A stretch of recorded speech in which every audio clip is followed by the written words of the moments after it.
So are you in love with someone असं? तू खूप काढण्याचा प्रयत्न करतोस ना सगळं. मला माझी पण मम्मी बघणार आहे डेप्थ मध्ये जायला आवडतं. podcast. माझी पण मम्मी बघणार आहे podcast. As humans we are suppose to and we are meant to love. Yeah if you are forgetting that. तर मला तुला असं विचारायचं आहे की आता तू वॉर्नर ब्रोस स्टुडिओजमध्ये गेलेली आहे, तर एकदम वॉर्नर ब्रोस स्टुडिओज पासून ते गप्पा कट्टाच्या स्टुडिओमध्ये आली आहे, कसं वाटतंय तुला आज? मस्तच वाटतंय ऑब्व्हियसली. सो तुझं ओपनली काय मत आहे, म्हणजे हे हुकअप कल्चर जे चालू आहे किंवा रिलेशनशिप्सचे वेगवेगळे जे प्रकार आलेले आहेत की नॅनोशिप, सिच्युएशनशिप्स अँड ऑल, मला हे काहीही कळत नाही. I just know how to love one person and be loyal to that person and be completely honest to that person. तुला असं वाटतं का like after few years, may be after 5 or 10 years, थिएटर्सपेक्षा जास्त डिमांड लोकांना OTT प्लॅटफॉर्मवरती येईल? फिरत्या चाकावरती देसी, मातीला आकार विठ्ठला तू वेडा कुंभार. म्हणजे इतके लोक तू बनवतोस वेगवेगळ्या प्रकारचे, तू किती वेडा असशील. छत्रपतींसारखा राजा होणे नाही, कधीच होऊ कधीच शकत नाही. नाही. ते डेडिकेशन जेव्हा ते खरंच ॲक्च्युली तेव्हा घडलं असेल, तेव्हा किती श्रद्धा असेल त्या राजावर ऑब्व्हियसली. की या राजासाठी परक्या व्यक्तीसाठी काही करणं ही खूप मोठी गोष्ट आहे मनापासून, की आपण आपल्या जीवाचाही विचार करत नाही. मी पहिल्यांदा छत्रपतींविषयी बोलते इतक्या मोकळेपणाने. मी जनरली कधी अशी बोलत नाही.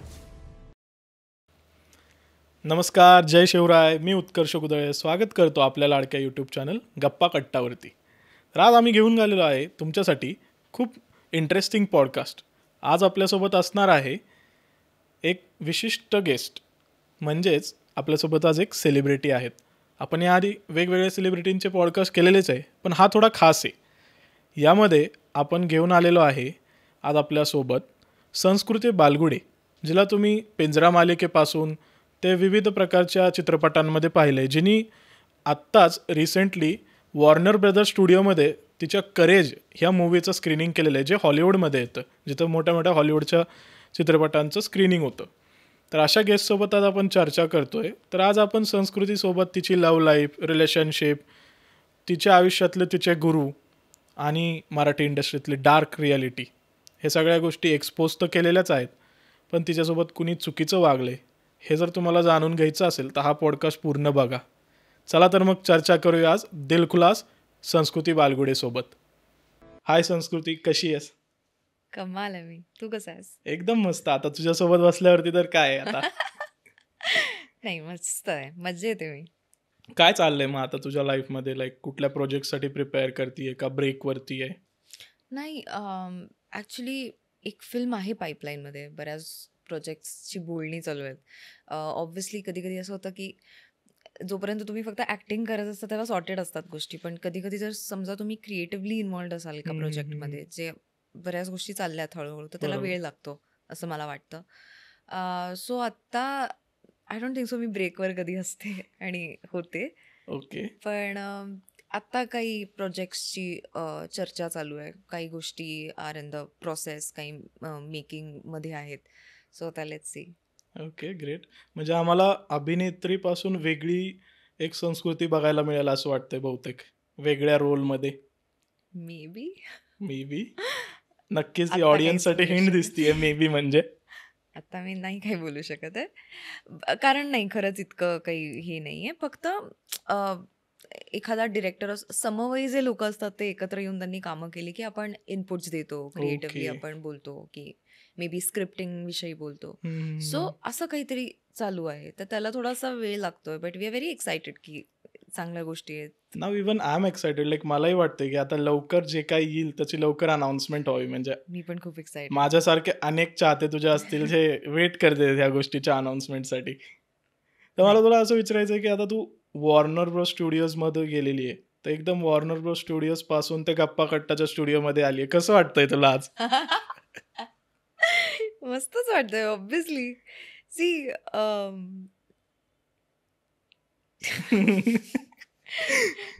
नाही नाही, खरंच चांगलं वाटतंय.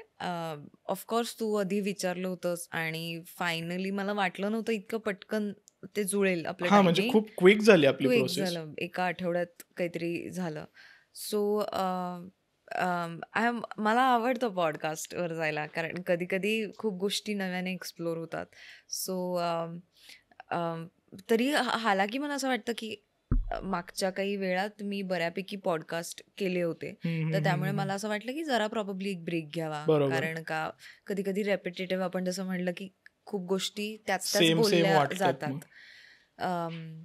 पण नाही, nonetheless I am very glad की आपण आता इथे आहोत आणि आपण गप्पा मारणार आहोत. हो, म्हणजे क्विक प्रोसेस म्हणजे खूपच क्विक होती ती. लाईक इनफॅक्ट मी अप्रोच केला आणि लाईक विदिन 4-5 दिवसात आपण शूट हो, करतोय. लाईक खूप फास्ट झालं ते. खूप मलाही फास्ट इतकं झालं. एक्सपेक्टेड नव्हतं की इतकं इन्स्टंटेनियस होईल ते. हो. बट आय एम ग्लॅड की तू लगेच रेडी झाली आणि we are shooting today finally. Yes की येस जिला मी लहान असताना असं बघितलेलं. लहान म्हणजे खूपच वयस्कर आहे, तू असं नाही बोलायचं मला. बट लाईक मी टीव्हीवरती ज्यावेळेस तुला पाहिलेलं आहे पिंजरामध्ये आणि त्यानंतर आज finally we are like shooting together. It's a good vibe of course it's a eventually. Good thing. नाही, आणि मी पण अशा बऱ्याच प्रसंगांमधनं गेलेली आहे की ज्यांना आपण टी व्हीवर बघतो, फायनली त्यांच्याबरोबर काम करता येतं. सो ती एक full circle moment sort of होतं. Right, so I right. Can म्हणजे अंडरस्टँड. मी फर्स्ट टाइम या मोमेंटमधून गेलतो त्यावेळेस, की ज्यावेळेस मी सुभेदार शूट करत होतो ॲज अन ॲक्टर. तर त्यावेळेस असं झालं होतं, की मी सोनपरीपासून पाहिलं होतं मृणालताईंना. हां. अँड देन ज्यावेळेस स्क्रीन शेअर करायला मिळतंय तुम्हाला त्याच ॲक्टर सोबत, it is like a dream come true या कधी विचारही नव्हता केला रे लहान असताना, की या या व्यक्तीसोबत मी कधी स्क्रीन शेअर करेल. नाही, खरंय. सो तुला असं कधी वाटलेलं लाईक, की तुझी ही ड्रीम कम ट्रू मुवमेंट आहे लाईफमधली? ते मला कधी अजूनही वाटतच राहतं. म्हणजे हम्म. मी खरं तर म्हणते की ज्या ज्या मम्मीनी मम्मी काय करायची माझी, की सांगायची एव्हरी टाइम स्कूलमधनं, तेव्हा ना एक गाणी प्ले व्हायची आपल्या मराठी चॅनल्सवर. Right, right. एक कार्यक्रम असायचा गाण्यांचा, किंवा हिंदी चॅनल्स पण असायचे. सो ती मला नेहमी बोलवायची आणि बसायला लावायची आणि सगळ्यांचं सांगायची, हे कोण आहेत, हे अशोक मामा आहेत, हे लक्ष्मीकांत बेर्डे. एका पॉइंटला लक्ष्मीकांत बेर्डे, अशोक मामा, सचिन पिळगावकर, महेश कोठारे हे ब्रेन मेमरीमध्ये, कोर मेमरीमध्ये अपलोड झाले होते. म्हणजे तुम्ही लहान असो किंवा तुम्ही मोठे असो, ते लिजंड्स आहेत आपल्या ते लाईक. कोर मेमरीमध्ये, बनवाबनवीपासनं ते आपल्याला इतकं कळतही नसतं, पण अजूनही तो ह्युमर तितकाच जिवंत आहे. सो ह्या गोष्टी माहिती होत्या. म्हणजे प्रिया बेर्डे असो किंवा किशोरी अंबी असो, किशोरी शहाणे असो, वर्षा उसगावकर असो, अशा बरेच दिग्गज मंडळी तेव्हा मी टी व्हीवर बघायचो. आणि मम्मी सांगायची की ह्या डान्सर आहेत, यांनी ह्याच्यात शिक्षण घेतलंय, कारण तिचं वाचन खूप बरोबर. असायचं. सो जेव्हा समहाव पिंजरा चालू झाली, तर पिंजऱ्यामध्ये पण बरेच दिग्गज कलाकार होते. सुनील तावडे, गिरीश ओक, सुमुखी पेंडसे, असे बरेच जण होते. शुभांगी लाटकर. तर यांना ना कुठे, म्हणजे सुनील तावड्यांना किंवा गिरीश ओकांना तर मी खूपच टी व्हीवर बघितलेलं होतं. तर त्यांच्याबरोबर जाऊन काम करणं हे इमॅजिनच होत नव्हतं, कारण आणि तितकी ते कळण्या इतपत पण मी तितकी मोठी काय वय खरं होतं तर तुझं नव्हते. पिंजरामध्ये? 18. खूपच कमी वय होतं म्हणजे त्यावेळेस खू- लाईक. कारण ते मनीना ध्यानी तो ब्रेक मिळाला होता आणि ते डिरेक्टली उचलून असं म्हणजे कॉलेजमध्ये असतानाच just first year. First so इयरला. ते असं होतं की ही कॅरेक्टरला साजेशी दिसते. मुळात हम्म. डान्स येत होता राईट. आणि जितकं ते वय हवं होतं ना त्या कॅरेक्टरचं, ते हम्म. करेक्ट फिट होत होतं. तर त्यामुळे त्यांनी बरं, म्हणजे तेव्हा त्यांनी नंतर मला सांगितलं, की आमचे प्रोड्युसर्स होते, त्यांनी मला सांगितलं की तुझे लांब केस होते ना, त्याच्यामुळे पण that was one of the factors तुला ओके. सिलेक्ट करण्याचा. बरोबर. आणि ते सिरियलच्या शेवटीपर्यंत त्यांनी मला ते कापून दिलेच नाही. मी obviously that was the beauty of it, किंवा त्या कॅरेक्टरची आपण म्हणूयात. पण तिथे काम करायला लागल्यानंतर ते ऑडिशनला पण हे सगळे होते, कारण का मी पुणेरी मिसळच्या सेटवर ऑडिशन दिली होती, तेव्हा तो शो लागायचा. हम्म. आणि तिथे माझी ऑडिशन होती, तिथे सगळे बघत होते आणि माझी ऑडिशन खूपच वाईट झाली तू होती. खूप कॉन्शियस झाली होती का असं? खूपच कॉन्शियस आणि वाईट झाली होती ऑडिशन. म्हणजे मला तेव्हा मला असं जाणवलं, मी मम्मीला म्हटलं की हे आपलं काम नाहीये. मी कोरिओग्राफर होते, मला डान्समध्ये खूप इंटरेस्ट आहे, हे रडणं बिडणं आपल्याला जमत नाही, मला नाही जमत हे डायलॉग्स. म्हणजे मला असं वाटायचं की आपण ऍक्टिंगमध्ये करू शकतो, अट्रॅक्शन पॉईंट असतो आपला हां, काही बरोबर. काही क्षेत्रांविषयी, पण नाही, कॅमेरा समोर आल्यावर वेगळ्या गोष्टी होतात. तर मम्मी म्हणाली, हा पहिला टेक झाला होता माझा आणि मी तिला बाहेर येऊन रडून हे सांगत होते की मला नाही करायचं आहे, आपण घरी जाऊयात. कारण मला असं वाटलं, you know, you are sort of making a fool out of your self. म्हणजे आपण हम्म. एम्बॅरेसमेंटनी मरतो ना, की आपल्याला कळतंय पण फंबल होतोय, का आपण करते मी काहीच असं? एक्झॅक्टली पण का करतोय हे? तर ती म्हणाली, "काय होणार आहे फार तर फार? सिलेक्शन नाही होणार ना. हम्म. दुसरा टेक करायचा, घरीच जायचं आपल्याला. काय होणार आहे? ओरडणार आहेत का ते तुला? असं तर नाही म्हणणार ना, बापरे नाही निघून जा वगैरे असं." म्हटलं ठीक आहे. मग सेकंड टेक दिला. ते माझं नशीब होतं की मी सिलेक्ट झाले होते. सो मे बी त्याला बरेच फॅक्टर्स होते, जसं मी म्हटलं दिसणं असेल, वय असेल, डान्स असेल. पण जेव्हा मी सेटवर गेले तेव्हा अतुल तोडणकर यांच्याबरोबर माझा पहिला सीन होता आणि त्यांनी जस्ट ते फू बाय फू जिंकले होते तेव्हा. Right right right. त्याचं एक वेगळं प्रेशर की यांना काय वाटेल, हे किती जज करतील मला, की हिला काय येतंय की नाही, म्हणजे कुणाला उचलून आणलंय कॅमेऱ्यासमोर. पण ना आमची टीम इतकी उत्तम होती पिंजराची, की त्यांनी मला शेवटपर्यंत या सगळ्या दिग्गज कलाकारांनी, भूषण इन्क्लुडेड, बाकीची सगळी कास्ट होती, त्यांनी मला खूप मदत केली. आणि माझं ते आपण म्हणतो ना, संस्कार खूप चांगले झाले, की सुनील काका किंवा गिरीश काका, सुमुखीताई या सगळ्या सांगायच्या मला, नाही नाही हे बघ इथे या डायलॉगवर स्ट्रेस घ्यायचा, हे बोलायचं, आता ही सिच्युएशन झाली आहे ना, मग असं रडायचं याला, मग आता हे बरोबर. तू रडून बोलशील. हे मला लिटरली बाळबोध असल्यासारखं, असं सिलॅबस सारखं ते शिकवायचे आणि तसं मी फक्त करत गेले ते. आमचे बरोबर. मला डिरेक्टर्स खूप चांगले मिळाले त्या दरम्यान. मी तर म्हणते की मला आमचे पहिले डिरेक्टर गिरीश वसईकर, ज्यांनी आमची सिरियल सेट केली होती, त्यांनी मला लाजायचं कसं हे शिकवलं, बापरे. जे मला माहितीच नव्हतं. म्हणजे मुलीला लाजायला शिकवलं त्यांनी. 18व्या वर्षी कसं काय, म्हणजे ह्याला लाजणं म्हणतात किंवा हा. या फिलिंगला लाजणं म्हणतात, बरोबर. हे कसं कळतं ना. डान्समध्ये वेगळ्या गोष्टी आहेत. हां, डान्समध्ये लाजायचं वेगळं हे असतं. ते त्याला एक ॲक्शन्सचा सपोर्ट असतो, एक बॉडी लँग्वेजचा सपोर्ट असतो. एक्सप्रेशन्सनी कसं लाजायचं जेव्हा कॅमेरा लागलाय अपटाईट तुम्हाला, तर ते इतकं, म्हणजे मला अजूनही आठवतंय माझा आणि भूषणचा सीन होता आणि that was probably one of the most नाही, one of the romantic scenes आणि पहिला रोमॅन्टिक सीन होता.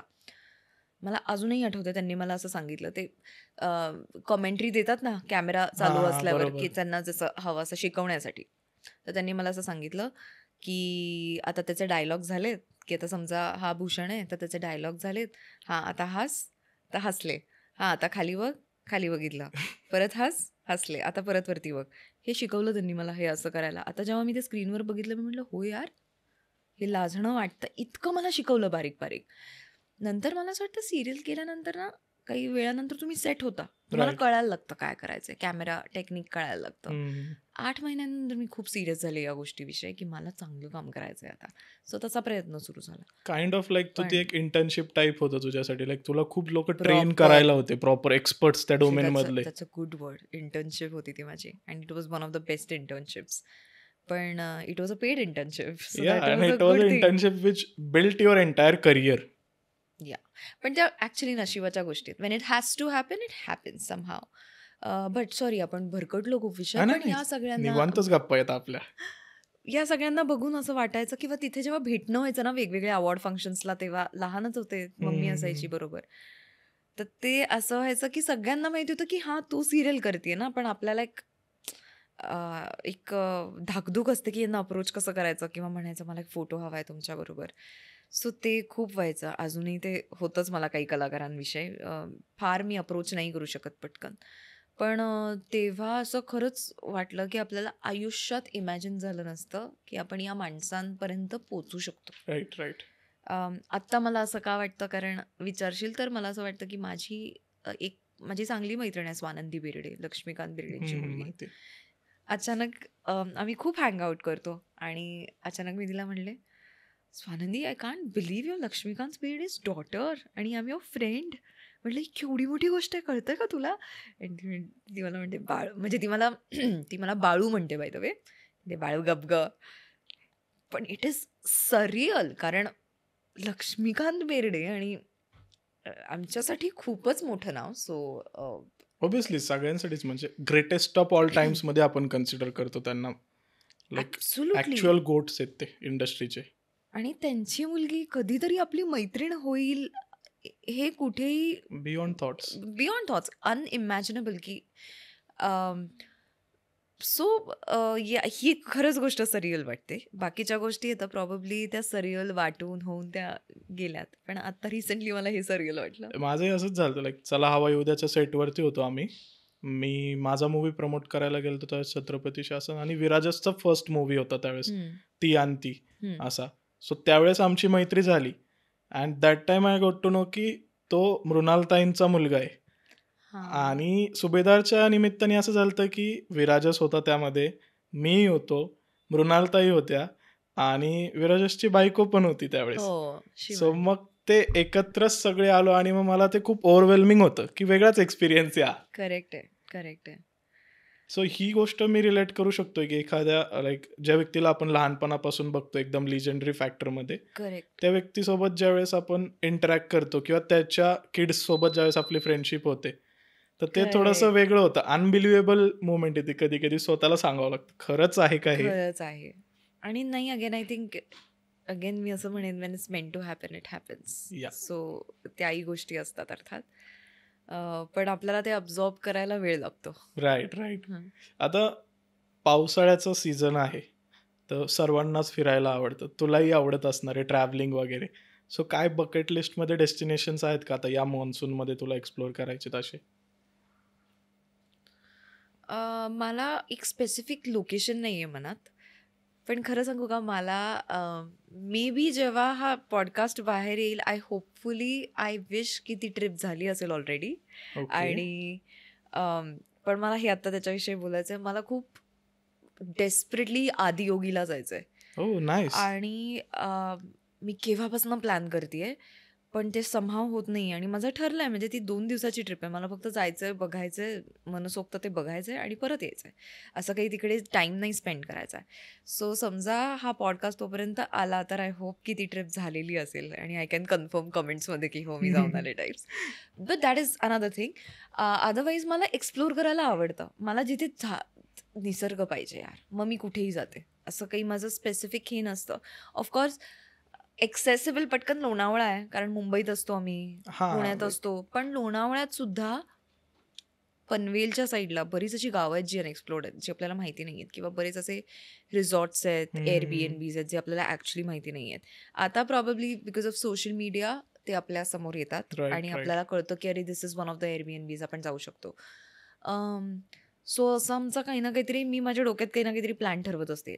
मॅक्स ॲटलिस्ट 2-3 दिवस. किंवा नाही प्लॅन ठरवला तरी आपल्या जवळच्या फ्रेंड्सला फोन करायचा की कुठे आहे, पाऊस पडतोय, राईडला जायचं का.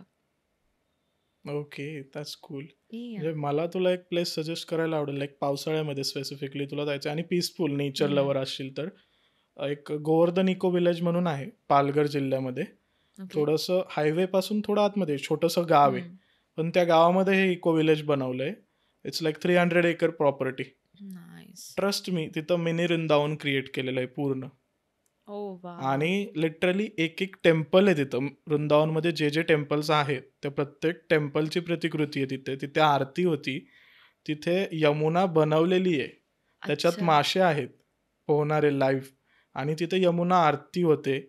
लाईक तो एक्सपिरियन्स आहे ना, it is like must taking experience सगळ्यांसाठी. 2 Okay. दिवसासाठी जरी गेली ना तू, कम्प्लीट नेचरमध्ये, डोंगर आहेत, नदी आहे, ॲक्च्युअल नदी पण आहे तिथे, Okay. आणि कम्प्लीट झिरो पोल्युशन एरिया आहे. फ्रेश एअर, फार्म, तिथं गोशाळा आहे, आणि सगळ्या टाईपचे स्टेज आहेत, लाईक विला वगैरे. प्रायव्हसी खूप आहे, लाईक हॉलिवूडचे ॲक्टर्स वगैरे येऊन तिथे राहतात, मेडिटेशन करतात. खूप पीसफुल Oh जागा, nice. कम्प्लीट ऑर्गॅनिक फूड, आणि खूप सुंदर असं तिथं, म्हणजे वेगळंच आहे तो एक्सपिरियन्स. काय म्हणालास तू? Govardhan eco village. खूप लक्षात ठेवेन. अनएक्सप्लोर्ड आहे, म्हणजे लोकांना माहीत नाहीये. जे खूप लाईक स्टँडर्ड क्राऊड आहे आउट ऑफ इंडिया राहणारा, ते लोक जास्त प्रेफर करतात because of the affordability and all this things. पण it is a must go. म्हणजे मी एका पॉडकास्टसाठी गेलतो तिथे शूट करायला, but trust me, it is like heaven on earth. खूप भारी आहे. मी लक्षात ठेवेन. म्हणजे मी तरी समरमध्ये Notes मध्ये गेलतो. टाकेन. If you go in rainy season, तो ॲक्च्युअल फील येईल तुला मॉन्सूनचा तिथे.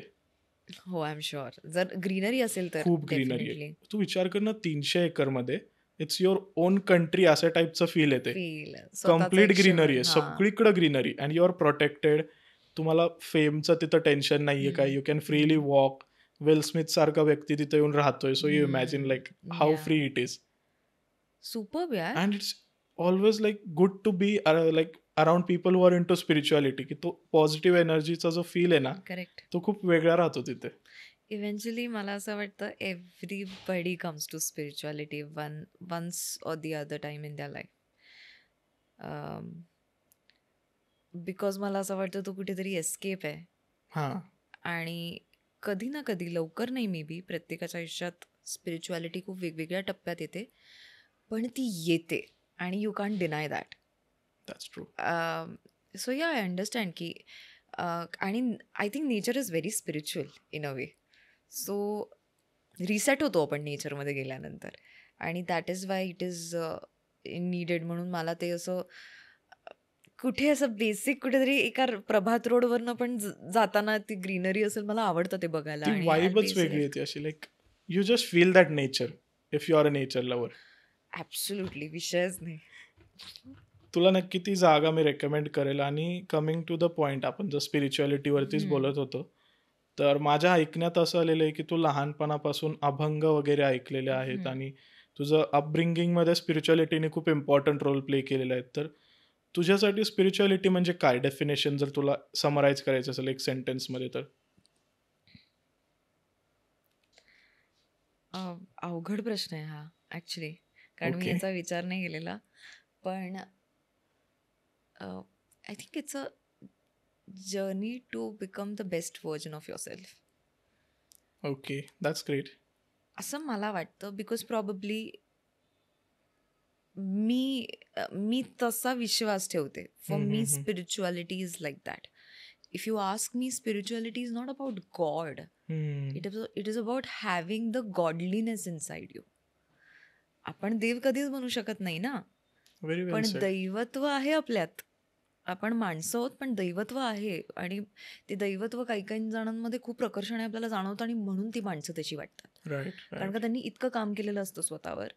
आणि काही काही लोकांमध्ये खूप कमी जाणवतं. And that's why we are very prone to the negativity around, किंवा त्याचा इम्पॅक्ट पडतो, आपण व्हावत जातो काही गोष्टींमध्ये.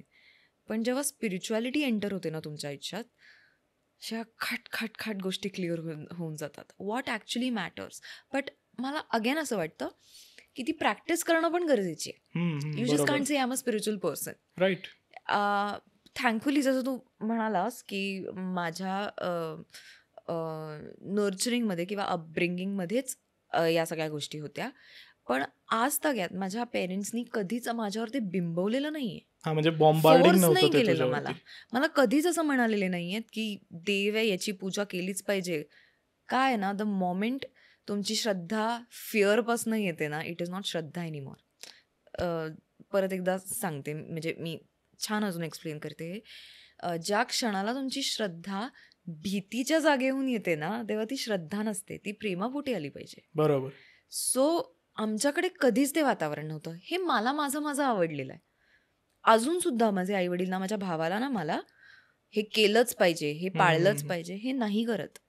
ते फक्त सांगतात, बघ हे नको खाऊस, आज आज चतुर्थी आहे, आज एकादशी आहे, हे नको खाऊ. तितकं तर आम्ही पाळतोच घरी. ऑब्वियस आहे. आणि मम्मी त्या बाबतीत तर तशी स्ट्रिक्ट आहे. पण हे केलंच पाहिजे, या पूजा उठून या सगळ्या केल्याच पाहिजे नाही. शी बिलीव्स, आणि वी ऑल बिलीव्ह, चांगला माणूस व्हा, देव तुमच्याजवळ येईल. It is as simple as that. खूप मला असं वाटतं अचानक खूप मी आध्यात्मिक बोलायला लागले. अरे नाही, भारी आहे. म्हणजे कधी कधी डीप टॉक्स पण केले पाहिजे असं मला वाटतं. मी डीप टॉक्स वालीच आहे, मला ते जमत नाही बाकीचं. डेफिनेटली, त्यामुळेच आपली वाईब मॅच होतीये.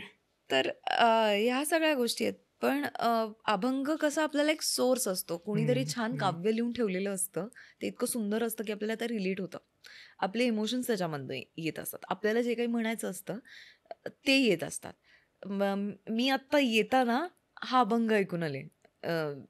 जेव्हा मी येत होते इथे पॉडकास्टला, फिरत्या चाकावरती देसी, मातीला आकार, विठ्ठला तू वेडा कुंभार. वा, त्याचे जे लिरिक्स आहेत इतके सोपे आहेत, but that is a philosophy of life. It just hits your heart. It does, आणि इट हिट्स युअर कॉन्शियन्स.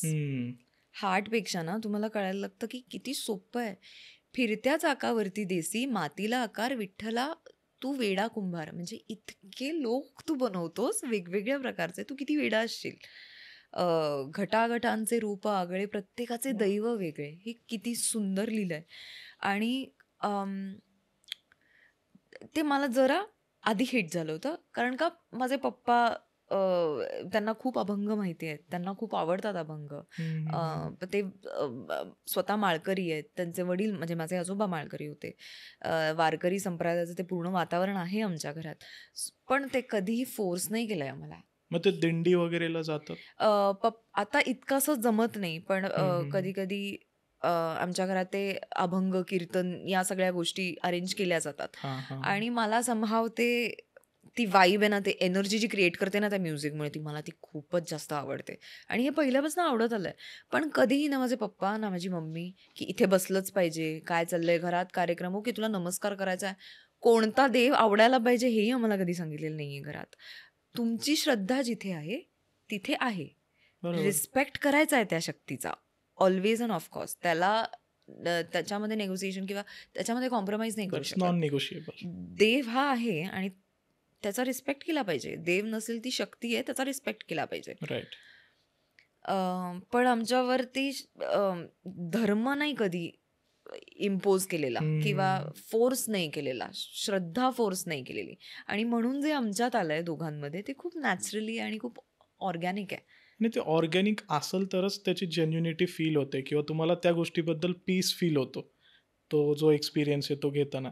कुणी जर तुम्हाला फोर्स केलं की नाही यार तू गणपतीचीच साधना करायची, फक्त तू कृष्णाची साधना नको करू, तर कुठेतरी ते ज्यावेळेस तुम्ही करता, ठीक आहे तुम्ही फोर्सफुली करायला लागताल, बट देन इव्हेंच्युअली तुम्हाला त्याची फील नाही होणार वाईब किंवा त्याची पॉझिटिव्ह एनर्जी फील नाही होणार, कारण ते आतून नाही येते तुमच्या, तुम्ही कुणीतरी फोर्स केलाय म्हणून ती गोष्ट करताय. आणि मला कुठेतरी वाटतं आपण देवाच्या रूपांना अट्रॅक्ट होतो ना. हां. शक्ती एकच आहे. मला एक हत्तीसारखा दिसणारा देव आवडतो किंवा मला निळ्या रंगाचा देव आवडतो, कारण का मला तो जटाधारी देव आहे ना, तो फार कूल आहे यार, मला तो आवडतो. इतकाच काय तो प्रश्न आहे. आणि don't want to sound very casual about it, पण खरंच आपण त्या रूपाला भाळतो ना. एक्झॅक्टली. शक्ती एकच, सगळं एकच सांगतायत. सांगण्याची पद्धत वेगवेगळी असेल सगळ्यांची, पण सगळे सांगतायत एक. ती जी शक्ती आहे, ज्याला आपण रूपं दिली आहेत, ती सांगते एकच गोष्ट. सो मग तू कृष्णावर प्रेम कर किंवा तू महादेवावर प्रेम कर किंवा तू गणपतीवर प्रेम कर, तू किंवा दुसरं तू देवीवर प्रेम कर, ती एक शक्ती आहे. तो मुद्दा ते हे पण मला खूप नंतर नंतर कळायला लागलं. आणि I am very thankful that way की माझ्या पेरेंट्सनी ते कधी मला फोर्स नाही केलं की याची आरती केली पाहिजे, याचं हे केलं पाहिजे. कृष्णावरचं असलेलं प्रेम ते खूप नॅचरली आलंय माझ्या आयुष्यात, ते अजूनही आहे. त्यांना त्याच्यावर काहीच आक्षेप नाही. ते कधीच मला म्हणत नाही जर कृष्णावर श्रद्धा आहे तर हे केलं पाहिजे, कारण का ती श्रद्धा नसून माझं प्रेम आहे त्याच्यावर. बरोबर आहे. आणि जितका रिस्पेक्ट जितका रिस्पेक्ट प्रत्येक देवाला आपण द्यावा, तितका तर मी डेफिनेटली देते. आमच्याकडे स्वामी समर्थांचं पण करतात. वाव. सो स्वामी समर्थांचं माझा विश्वास आहे आणि स्वामी समर्थांवर, कारण का मला ते अनुभव आलेले आहेत. सो एक थोडासा विश्वास बसत जातो चांगल्या गोष्टींवर, आयुष्यातल्या चांगल्या गोष्टींवर. कारण का ज्या गोष्टी वाईट होत असतात, कधी कधी असं वाटतं कसला आलाय देव आणि कसलं आलंय काय, माझ्या आयुष्यात तर सगळं वाईटच होत आहे. But there is always a plan. आणि once you understand there is always a plan, तुम्ही नेगेटिव्ह नाही होऊ शकत. हां, म्हणजे प्रत्येक गोष्टीला एक टायमिंग असतं देवाने ठरवलेलं, मला असं वाटतं तुमच्या लाईफमध्ये. म्हणजे एखादी वाईट गोष्ट होणार असेल तरी त्याच्या मागं काहीतरी रिझन असतं त्या टायमिंगनुसार, की suppose if you are in to relationship आणि तो व्यक्ती तुमच्यापासून दूर होतोय, तर त्याचा नेगेटिव्ह विचार करण्यापेक्षा त्या व्यक्तीला का दूर केलं, काहीतरी तुमच्यासाठी चांगलं बघितलं असेल अजून पुढे, किंवा इव्हेंच्युअली तो व्यक्ती पुढे जाऊन तुमच्यासोबत चांगला नसू शकतोय तुमच्या मेंटल हेल्थसाठी, लाईफसाठी, म्हणून ते तुमच्या देवालाच वाटलं की ही व्यक्ती दूर करावी. असा पॉझिटिव्ह पण अर्थ आपण घेऊ शकतो, एक एक्झाम्पल द्यायचं म्हणलं तर. आणि इट इज ऑल अबाउट की प्रत्येकाचं कर्म असतं आपल्या आयुष्यात. जो माणूस आपल्या आयुष्यात येतो त्याचं काहीतरी कर्म असतं, काहीतरी देणं असतं आपलं त्या माणसाशी. सो मला असं वाटतं की एनीबडी इज हर्टिंग यू. बरं, आता हे शहाणपण मला आत्ता आलंय बरं का, इतकं मी डीप कधी विचार नव्हता केला. When you hurt you're hurt. आपल्याला शिवीगाळच येते तोंडात, जो कोण आपल्याला हर्ट करतो, आणि आपल्याला त्रासच होतो. ते झाल्याशिवाय एवढं शान होत नाही. हा, एक्झॅक्टली. रडारडच होते जितकी व्हायचे. तेव्हा नाही येत हे विचार की बापरे आपलं त्या माणसाचं कर्म वगैरे, हे असं काही होत नाही. हे आता वेन यू ओव्हर इट ना, असं माझं ऑफकोर्स मी खूप वाचलंय, मी ऐकलंय, तर आपण त्या माणसाचा किंवा तो माणूस आपलं काहीतरी कर्माचं देणं असतं, तर ते पूर्ण झाल्याशिवाय तो माणूस ना आपल्या आयुष्यात येतो ना तो परत जातो. So you should take it as an experience की आता आलाय. आणि that is why probably detachment is very necessary. की आपण जे म्हणतो डिटॅचमेंट पाहिजे. प्रेम कराच, डिटॅच्ड असलं पाहिजे. इंडल्जन्स नसला पाहिजे त्या माणसामध्ये राईट. किंवा कोणत्याच गोष्टींमध्ये. कारण का प्रत्येक गोष्ट चेंज होणार आहे. Change is the only thing which is permanent. So प्रत्येक गोष्ट चेंज होणार आहे, माणसं चेंज होणार आहेत. तर तुम्ही एक्झॅक्टली इन्व्हेस्ट कशात करताय? प्रेम करणं अर्थात, from the person you are loving. It should which be is like, very difficult. म्हणजे खूप अवघड आहे ही गोष्ट. आजकाल मला असं दिसतं, म्हणजे आजकाल प्रेम हरवलंय लोकांमध्ये बेसिकली हम्म. बघितलं तर. लाईक आजकालचं जे जनरेशन आहे, जेनझी जनरेशन आपण ज्यांना बोलतो, लाईक त्यांच्याकडे टर्मिनॉलॉजीच बदलली आहे. म्हणजे प्रेम राहिलंच नाहीये हम्म. त्यांच्याकडे. काही ते हुकअप कल्चर आजकाल खूप वाढलेलं आहे, hmm. Like casual dating and hmm. Hookups. So hmm. त्यांच्यासाठी कोणीतरी सिरियस कमिटमेंट देणं एकमेकांना इज अ बिग थिंग, जी ऑफकोर्स असली पाहिजे प्रत्येकासाठी. कारण का हम्म. दोन व्यक्ती जर कमिट होते तर ऑब्व्हियसली खूप मोठी गोष्ट आहे. हम्म. बट आजकाल मी बघतोय की इवन इन टू इंडस्ट्री बघू शकतो आपण, की लोक ओपनली रिलेशनशिपबद्दल नाही बोलत. हम्म. दे आर लाईक, हां we are friends, we are friends. पण त्या फ्रेंड्सच्या टॅग खाली त्यांचं रिलेशनशिप वेगवेगळ्या डोमेन्समधून जात असतं. हम्म. सो तुझं ओपनली काय मत आहे, म्हणजे हे हुकअप कल्चर जे चालू आहे किंवा रिलेशनशिप्सचे वेगवेगळे जे प्रकार आलेले आहेत, की nanoship, situationships and all. So what do you think about it? मला हे काहीही कळत नाही. I just know how to love one person and be loyal to that person and be completely honest to that person. Either I am in love or I am not. It is as a simple as that. मी कधीच चल यार देखते क्या होता है चल ना, लेट्स सी व्हॉट हॅपन्स, हे मला जमलेलंच नाही आहे आयुष्यात. आणि आय डोंट वॉन्ट टू से की ओके जजमेंटल नाही व्हायचं आहे मला. मी सपोर्ट नाही करत त्या गोष्टीला. To obviously each is own. Particular choice आहे तुम्हाला तुमच्या प्रत्येकाची. रिलेशनशिपमध्ये if that's working for you, great. मी त्या स्वभावाची नाही आहे. मी इन्व्हॉल्व्ह होते माणसांमध्ये पटकन. मला प्रेम म्हणजे मग झोकून दिलेलं प्रेमवाला झोन आहे माझा. आणि ते आत्ता ऐकायला इतकं मूर्ख वाटेल, पण असं आहे. आणि ते प्रेम म्हणजे काय फक्त बॉयफ्रेंडवाला प्रेम नाही आहे. माझ्या मित्रांमध्ये, माझ्या ऑब्व्हियसली. मैत्रिणींमध्ये पण मला झोकून द्यायला आवडतं, की आता हा जर माझा माणूस आहे ना, तर तो शेवटपर्यंत माझा माणूस आहे. मग मी पॉझेसिव्ह आहे, ऑब्सेसिव्ह आहे त्या माणसाविषयी. हे माझं सगळ्यांविषयी होतं, माझ्या फ्रेंड्सविषयी होतं. आणि त्याचे प्रॉब्लेम्स पण होतात, नाही असं नाही. पण तो स्वभाव आहे एका पॉइंटला. चेंज करण्याचा विचार मी का केला नाही, कारण मला असं वाटतं की यार प्रेम जर त्या लिमिटला जाऊन नाही केलं तर मग काय केलं हा, आयुष्यात. म्हणजे लिमिटलेस असलं पाहिजे. त्याला बाउंड्रीज मध्ये नाही ठेवू शकत आपण प्रेमाला. हे मला असं वाटतं सगळ्यांना वाटणार आहे काय किती फिल्मी आहे यार हे. पण हे फिल्मी नाही आहे. This is how you suppose to love, नाही का? की राईट. आणि खरं सांगू तर काही ज्या फिल्म्स माझ्या आयुष्यात येऊन गेल्यात त्याच्यामधनं मला अजून कळायला लागलंय की प्रेम ॲक्च्युली काय आहे. एका कुठल्या तरी आधीच्या पॉडकास्टमध्ये पण मी प्रेमाविषयी बोललेच होते. It changes you in many ways. जेव्हा खरं प्रेम तुमच्या आयुष्यात येतं ना, वेगवेगळ्या गोष्टी तुम्हाला अनुभवायला मिळतात. जेव्हा तुम्ही कुणाच्या प्रेमात पडता तेव्हा एक वेगळा त्रास पण सहन करावा लागतो. बट अल्टिमेटली प्रेम हे प्रेम आहे आणि ते तसंच केलं पाहिजे. त्याला सिच्युएशनशिप्स आणि नॅनोशिप्स हे काहीतरी होपलेस नावं देऊन त्याला प्लीज त्याचं इम्प्रेशन हे करू नका. एक्झॅक्टली. खूप सुंदर गोष्ट आहे प्रेम आणि ती तशीच राहिली पाहिजे. ती अनफॉर्च्युनेटली असं होत अनुभवली नाहीये. पाहिजे प्रत्येकाने असं. ऑफकोर्स. मग ती कुठलाही प्रेम असं नाही की बॉयफ्रेंड गर्लफ्रेंडमध्येच असेल किंवा नवरा बायकोमध्येच असलं पाहिजे. For that matter it can बी एक मित्रमैत्रीण आहेत चांगले, किंवा बहीण भाऊ आहेत, आई वडील आहे, कुणासोबतही असू शकते ते प्रेम. फक्त ते तुम्हाला एक्सपिरियन्स करताना आणि तो एक्सपिरियन्स समोरच्याला देताना कॉन्शियसली ही गोष्ट कळली पाहिजे की it should B without any conditions or expectations. पण काय होतं की जेव्हा आपण फॅमिलीचं प्रेम म्हणतो ना, तिथे कंडिशन्स येतच नाहीत.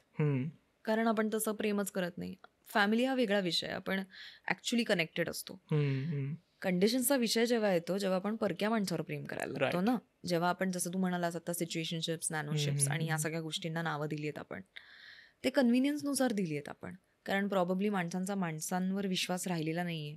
कोण मला समजा मी 100% प्रेम करते, तर तो माझ्यावर 100%च प्रेम करेल का माहिती नाही आहे. आणि मी 90%ला सेटल नाही होणार. हे जे सेटल नाही होणार आहे ना, मला असं वाटतं त्यांनी थोडीशी माती होते किंवा असं होतं की नाही यार आपल्याला ते कुठेतरी फीड केल्या गेलंय. Don't settle for less. Don't settle for less. No, it is not about settling for less. 2 माणसं एकत्र आली, एक कुणीतरी कमी पडणार आहे. तो व्हॅक्यूम तुम्ही दोघांनी एकत्र भरून काढायचा हा मुद्दा आहे ना. म्हणजे जिक्सॉ पझल सारखं पाहिजे तुम्ही. संसार कसा होणार अदरवाईज? काहीतरी कोणीतरी कमी असतं म्हणून तो आयुष्यात आलेला असतो तुम्हाला सांभाळण्यासाठी, किंवा तो थोडा कमी असतो म्हणून ती असते आयुष्यात तुम्हाला सांभाळण्यासाठी. राईट. सो आपण लग्नासारखी संस्था, एस्टॅब्लिशमेंट जी खूप सुंदर आहे, त्याला आपण इतकं कॅज्युअली पकडलंय ना सध्या, की मला पण ऑनेस्टली भीती वाटते की आपण एखाद्यावर प्रेम करावं आणि तो जर मग तसा नाही निघाला. कारण मला माहिती आहे माझा स्वभाव कसा आहे. मी अशी नाहीये की म्हणजे तू खूप सेल्फलेसली लव्हिंग पर्सन आहे असं मला तरी फील होतंय म्हणजे तुझ्याशी बोलल्यानंतर, की तू खूप डिवोटेड होती आणि खूप सेल्फलेस राहते त्यामध्ये. मी इमोशनली डिपेंडेंट होऊ Dependent शकते होते. समोरच्या माणसावर, कारण स्वभाव आहे माझा तसा. मी म्हणत नाहीये तो चांगला स्वभाव आहे. थोडं प्रॅक्टिकल राहिलंच पाहिजे सगळ्यांनी आयुष्यात. मी शिकतीये प्रॅक्टिकॅलिटी हळूहळू. पण जेव्हा मला प्रेम करायचं आहे तेव्हा मी इतर काही करणार नाही. मी फक्त प्रेम करीन त्या माणसांवर, त्या माणसावर जो स्पेसिफिकली जो माझ्या आयुष्यात येईल. पण आता असं होतं की आपण जितके इन्व्हॉल्ड असू तो तितका इन्व्हॉल्ड नसेल तर मग इम्बॅलन्स होतो रिलेशनशिपमध्ये. मग त्याची रिस्क कोण घेणार? बरं, समोरचा जो आपल्याला अप्रोच करतोय तो खरंच चांगल्या इंटेन्शन्सनी करतोय का तर बाकीचं काहीतरी वलय त्याने बघितलंय किंवा काहीतरी त्याने बघितलंय आणि त्याचं मोटिवेशन वेगळं आणि म्हणून तो त्या रिलेशनशिपमध्ये येतोय का? तर आपण एकमेकांना सिरियसली, आपण माणसं म्हणून एकमेकांना सिरियसली घेणं बंद केलंय. बरोबर. आपल्याला असं वाटतं की हा काय यार आज आहे, उद्या परवा मी सोडलं तर will be fine, it's fine. हे करावंच लागतं यार तुम्हाला. तुम्ही जरा स्टॉइक एक्सटिरियर असलंच पाहिजे तुमचं. ओके, म्हणजे ते इट्स फाईन कुठेतरी थोडा प्रॉब्लेम क्रिएट करते. As humans we are suppose to and we are meant to love. Yeah. If you are forgetting that. So are you in love with someone असं? No, I am in love with my work सध्या, आणि खूप जास्त. Touch wood खूप मस्त चाललंय सगळं. I am in love with myself also. म्हणजे मायसेल्फ असे म्हणजे असं चुकीचं आलं ते आता, टोन माझा चुकीचा आला. म्हणजे म्हणायचं आहे मला की मी माझ्या कामात मस्त बुडालेली आहे. Not that I am looking for anybody, but डोक्यात नाही आहे माझ्या अजून तरी. बट तू डेट केलंय म्हणजे याच्या आधी? ऑफकोर्स केलंय. मग तुला एक्सपिरियन्स आला असा हार्टब्रेकचा का समोरच्या व्यक्तीला हार्टब्रेकचा एक्सपिरियन्स आला तुझ्याकडून? कारण युजली असं दोन्ही साईडने होतं कधी कधी. मला दोन्हीचा एक्सपिरियन्स आहे, हार्टब्रेकचा सुद्धा आणि केलंय सुद्धा. But that's because I believe की जोपर्यंत मी कन्व्हिन्स नाही आहे तोपर्यंत मी तुला ग्रीन सिग्नल नाही ना देऊ शकत. ऑब्विसली. मी आणि याच्यामुळे ते हार्टब्रेक झालेत समोरच्याचे. मी तुला झुलवत नाही ठेवू शकत ना. मी मज्जा म्हणून रिलेशनशिपमध्ये नाही येऊ शकत. आणि माझी जी ॲक्च्युली जिथे ते रिलेशनशिपची मज्जा असते जेव्हा आपण अडल्टहुडला पोचलेलो नसतो, ती सगळी वर्ष कामात गेली. त्यामुळे मला या गोष्टीचा वेळ नाही मिळाला ॲज सच, किंवा मला असं, आणि मला ती प्रायोरिटी पण नाही वाटली खरं तर आयुष्यात. की असं नाही की तू मिस केलंय असं नाही तुला फील होत? माझं कधी असं प्रायोरिटीवर लिस्टवरच नव्हतं. I want to be in a relationship यार, I want to be with a boyfriend यार, you want to get pampered and all. हे नव्हतंच. I have pampered myself a lot. My dad has pampered me all my life. त्यामुळे ती कमी भासतच नव्हती. त्यामुळे भाई जर तू आयुष्यातून प्रॉब्लेम्स क्रिएट करणार असेल तर ते आवेल मुझे मार होईल ना, मग ते कशाला पाहिजे? बरोबर आहे. विचार केलाय, हो डेफिनेटली केलाय. In your young years, you are a young girl. There are young guys around you. Obviously, विचार होतो. You try few things की मे बी. पण माझ्या आयुष्यातल्या रिलेशनशिप्स हार्डली झाल्यात, आणि ज्या झाल्यात त्या अत्यंत जेन्युइन झाल्यात. की what ever the people, they are still my friends, आणि मला हायेस्ट रिस्पेक्ट आहे त्यांच्यासाठी. So it is never been की दिस गाय, ओ या नाही हा एक्स, हे नाही होऊ शकत. खूप डिफिकल्ट असतं म्हणजे असं रिलेशनशिप मधून जातो आपण त्या व्यक्तीसोबत आणि त्याला परत फ्रेंड म्हणून पण त्याला खूप वेळ लागला. Hmm. You have to mature as a person, you have to grow up as a person ना, to get to that point की इट्स ओके. ओके. चुका सगळ्यांकडनं होतात, आपण लहान असतो. Maybe the person doesn't mean to do that to you, doesn't mean to hurt you, पण the situation is not like that. Circumstances वेगळे असतात. पण ही मॅच्युरिटी ना जरा मोठं झाल्यावर येते की you don't have to take things so personally unless and until खरंच बाबा समोरच्याला मला हर्टच करायचं होतं. So for example let's say cheating, ते हर्ट करणं आहे मुद्दामून ना, ते होत नसतं. Cheating is a choice. I am not cheated, I haven't been cheated on, touch wood, thankfully. मी सांगतेय हां. की इंटेन्शनली केलेल्या गोष्टी वेगळ्या, अनइंटेन्शनली केलेल्या गोष्टी वेगळ्या, पण हे शहाणपण खूप नंतर येतं आयुष्यात. त्यामुळे तुम्ही थोडासा फ्री पास देता सगळ्यांना, कारण तुम्ही परफेक्ट नसता, तुम्हीही खूप चुका करता, तुम्ही विशिष्ट पद्धतीने रिॲक्ट करता जे समोरच्याला हर्टफुल असू शकतं. सो या सगळ्याला खूप वेळ लागला, पण आता I got to a point की I think it's okay unless and until तू मला ॲक्च्युली जेन्युअनली हर्ट करतो, मग then it can be anybody, a friend also, doesn't have to be a boyfriend. माझी फिमेल फ्रेंड पण असू शकते. तोपर्यंत मी फ्री पास देत राहते. पण ते माझा एकदम एकच cut off. वेळ येते की जिथे मग असं होतं की okay I am done. Okay. खूप जास्त डीपली आपण आता रिलेशनशिप अच्छा, वरती काही चर्चा बोललाय. केली. म्हणजे मी तर जवळपास विचारही नव्हता relationship केला आपण expert इकडे घुसू असल्यासारखी असं. बोलतेय. लोकांना ऍडवाइसेस देत होतो आपण लिटरली. सो संस्कृती, आता आपण प्रेमाबद्दल तर बोललेलोच आहे, म्हणजे खूपच दोघंही कनेक्ट झालो बोलताना, वाईब आली ते बोलताना. सो आता मला तुला असं विचारायचं आहे की आता तू ह्या सगळ्या जर्नीमध्ये असते तुझ्या फील्डमध्ये, जिथे टाइम देणं लोकांना खूप मुश्किल आहे. कारण तुझं कधी डेचं शेड्यूल असू शकतंय, कधी तुझं दोन्ही शेड्यूल असू शकतं, डे आणि नाईट दोन्ही असू शकतंय. तर मग या बिझी शेड्यूलमध्ये लाईक तुझा पार्टनर पण तेवढा अंडरस्टँडिंग हवा, लाईक तू वेळ कसा मॅनेज करणार आहे त्याच्यासाठी. सो हा कुठेतरी तुला प्रॉब्लेम फेस झाला तुझ्या लव्ह लाईफमध्ये का सेम इंडस्ट्रीमधले असल्यामुळे अंडरस्टँडिंग होता तेवढा? तू खूप काढण्याचा प्रयत्न करतोस ना सगळं.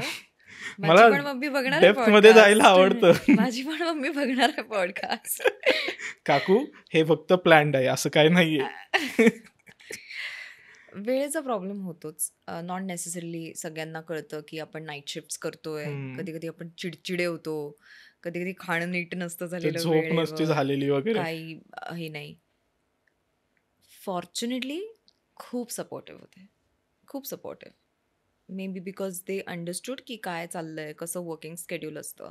आणि समोरचा वर्कहॉलिक असला तर आपल्याला दुसरा चॉईसच नसतो. माझ्या पेरेंट्सनी एक्सेप्ट केलं आहे की हिला भाई, हिने काही आठवड्यातनं काम नाही केलं, 2 दिवसात काही काम नाही केलं की हिची चिडचिड व्हायला लागते. जा बाबा तू मुंबईला जा, तू काम कर तिकडे. सो हे होतं आणि हे त्यांनाही माहिती आहे, पण हे पहिल्यापासून तसंच राहिलेलं आहे. कारण का लहानपणा थोडंसं कमी वयातनं काम करायला सुरुवात केली. सो ते आत्ता, आणि असं नाही आहे की मी फोर्सफुली करते. मला हे आवडतं करायला.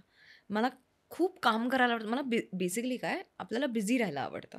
बरोबर. माझे काही फ्रेंड्स आहेत, माझ्या काही ओळखीचे आहेत, त्यांना नाही आवडत बिझी राहायला. But that is a choice ना. बरोबर. ते जज नाही करू शकत आपण.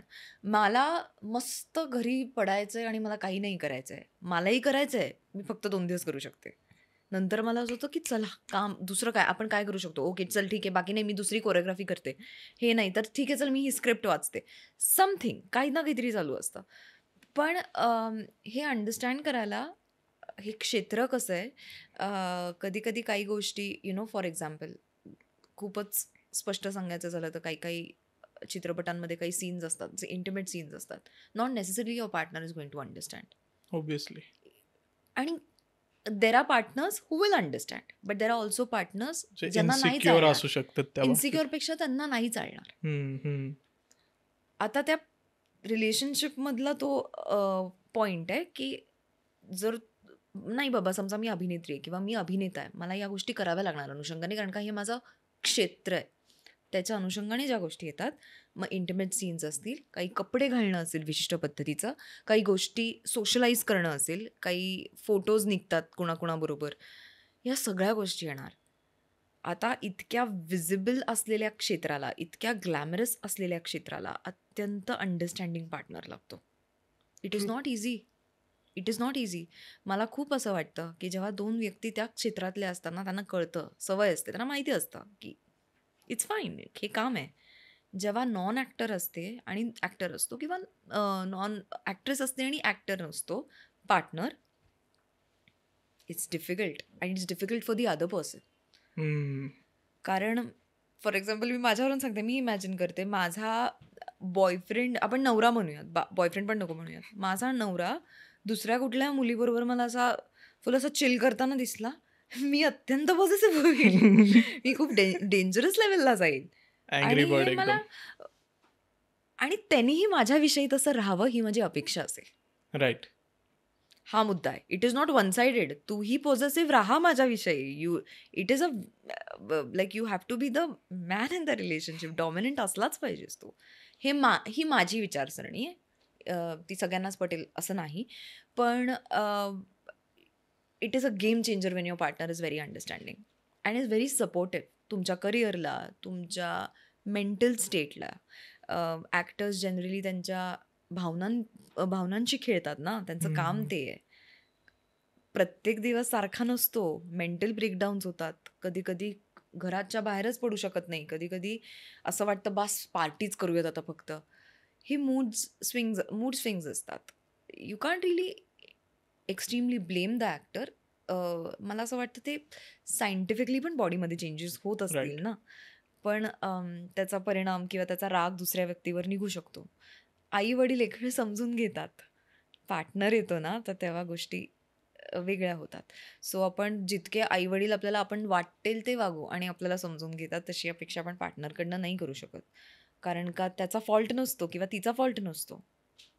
तुम्ही ॲक्टर असाल, पण तुम्ही ते आयुष्य थोडं बाहेर पण ठेवलं पाहिजे.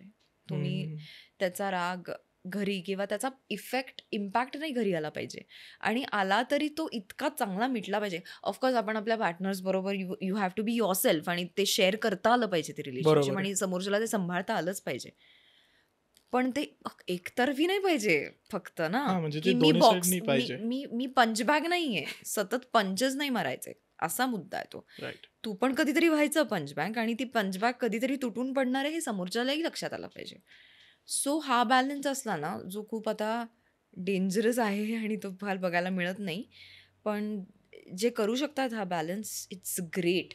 या जनरेशनमध्ये हा बॅलन्स करणं, हे गाठणं खूप अवघड आहे. I can understand. आता आपण बिईंग 90s किड्स, आता आपण ते रिलेट करू शकतो. एक्झॅक्टली. आणि माझ्यामध्ये 90s किड्स जे सगळ्यात जास्त सिंगल राहिलेले. हो ना, exactly. Yes yes yes, relatable आहे. हो, म्हणजे आहेत माझे काही स्कूलमेट्स आहेत, ज्या माझ्या क्लासमेट्स होत्या स्कूलमध्ये, त्यांचं लग्न होऊन त्यांना बाळ वगैरे झालं यार. Same same same same. Not that I regret it. मला खंत नाही मलाही नाही असं. I am living good life. मी आनंदात आहे. पण जस्ट सांगतेय की क्या पटपट पटपट होतात गोष्टी. कधीतरी आपल्याला वाटतं आपण मागे पडतोय का, पण मग असं होतं की नाही नाही नाही, आपलं एक वेगळं छान मस्त वेगळं दुकान चालू आहे आणि ते उत्तम चालू आहे, आणि आपल्याला हे करायचं होतं ना, तुझी इच्छा होती, चॉईस आहे आपली. चॉईस आहे. नाही, खूप छान वाटतंय. म्हणजे मला आता असं फ्रेंडली फील होतंय जास्त तुझ्यासोबत गप्पा मारल्यावर, लाईक काही कोणीतरी बाबा माझ्यासारखं विचार करतं. तर मला आता तुला पुढे जसं चाललोय आपण या पॉडकास्टमध्ये, गप्पा अजून रंगत चाललेल्या आहेत आपल्या, तर मला हे समजून घ्यायला आवडेल की आता तू या इंडस्ट्रीमध्ये गेले 10 वर्ष तरी आहे, 10-12 वर्ष झालं इंडस्ट्रीमध्ये ॲज अन ॲक्टर काम करतेय. तर तू असं कधी बघितलंय का की मराठी इंडस्ट्रीमध्ये पण कास्टिंग काउच हा प्रकार एक्सपिरियन्स झालाय का कधी? तुला असेल किंवा तुझ्या ओळखीच्या कोणाला? ऑनेस्टली नाही, मी कधीच एक्सपिरियन्स काही केलेलं नाही आहे असं. माझ्या वाटेलाही तसं काही आलेलं नाही आहे, touch wood, which is a nice thing. पण I can't deny the fact की कदाचित समोरच्या बरोबर झालं असू शकेल, कारण का तो तिचा एक्सपिरियन्स असेल. माझा एक्सपिरियन्स हा माझा एक्सपिरियन्स आहे, आणि तो माझ्या पुरता मर्यादित आहे. ओके. मी असं नाही जज करू शकत की असं होऊच शकत नाही, हे नाही बोलू शकत मी. मी म्हणू शकते की माझ्याबरोबर नाही झालेलं. मे बी एखादी मुलगी सांगते की हो बाबा मला असा थोडासा वाईट अनुभव आला, तर तो असू शकतो ना. तसं मला मे बी दुसऱ्या काही गोष्टींमध्ये वाईट अनुभव येऊ शकतो, पण कम्प्लिटली असं नाही म्हणू शकत आपण की हे होऊच शकत नाही, हे झालंच नाही. मी फक्त माझ्यापुरतं बोलू शकते की बाबा तू मला विचारशील असं काही झालंय तुझ्याबरोबर, नाही. आणि आता इंडस्ट्रीमध्ये ज्यावेळेस तू काम केलंय, असा कुठला एक अनुभव आहे का तुझ्या लाईफमध्ये, म्हणजे फिल्मचं नाव नको घेऊ किंवा त्या प्रोजेक्टचं, बट जिथं तुला थोडंसं वाईट अनुभव आला, not in the terms of असं वाला, बट एक वेगळ्या प्रकारे मे बी ती ट्रीटमेंट असू शकते किंवा ते काम करायची पद्धती तुला थोडी खटकली असेल, जिथं तुला थोडंसं मेंटल ट्रॉमॅटिक किंवा स्ट्रेसफुल फील झालं असेल. अशा 2 फिल्म्स होत्या. सॅडली त्या दोन्ही फिल्म्स पाठोपाठ शूट करत होते मी. ओह! और मे बी मला असं वाटतं, की मी एका फिल्ममुळे इतकी स्ट्रेस्ड होते, की त्याचा परिणाम दुसऱ्या फिल्मवर झाला. होऊ शकतं. होऊ शकतं. अ, एक काळ असतो आपल्या आयुष्यात जेव्हा आपण फक्त वेड्यासारखे काम करत असतो. आपल्याला काय काम करतोय, कसं काम करतोय, ते चांगलं आहे का वाईट आहे, हे जज करण्याच्या मनस्थितीतच नसतो. आपण फक्त काम आलंय ना, काम करायचंय. हे ब्लाइंडली फॉलो करत असतो. Again not regretting it. तो एक्सपिरियन्स आहे आयुष्यातला. ते जर ऑब्व्हियसली. झालं नसतं, तर कदाचित मी ही व्यक्ती झाले नसते. अं, पण एक फिल्म होती. ॲक्चुअली मी खूप एक्सायटेड होती ती फिल्म करायला. अ, कारण टेक्निशियन्स म्हणजे डिरेक्टर वगैरे हे सगळे उत्तम होते. जॉनर काय होता आणि त्याचा? मग तुला फिल्मच कळेल ना. आता एवढ्या फिल्म केलेत कसं समजणार आहे? तू भरपूर जॉनर केलेत. नको ना पण कशाला? बरं ठीक आहे. खूप हुशार असतात. पण खरं सांगायचं तर त्या डिरेक्टरकडनं, त्या सगळ्या टेक्निशियन्सकडनं शून्य त्रास तसा. काहीच तसा नाही. अ, त्या टेक्निशियन्सकडनं किंवा त्या डिरेक्टरकडनं कारण मी खूप एक्सायटेड होते त्या डिरेक्टरबरोबर काम हं, करायला. हं, हं. उत्तम डिरेक्टर आहेत. त्यांच्याकडनं असा काही त्रास नाही. It was what happened in the vanity. Oh! The like काय झालं होतं म्हणजे ट्रीटमेंट व्हॅनिटीमध्ये असं?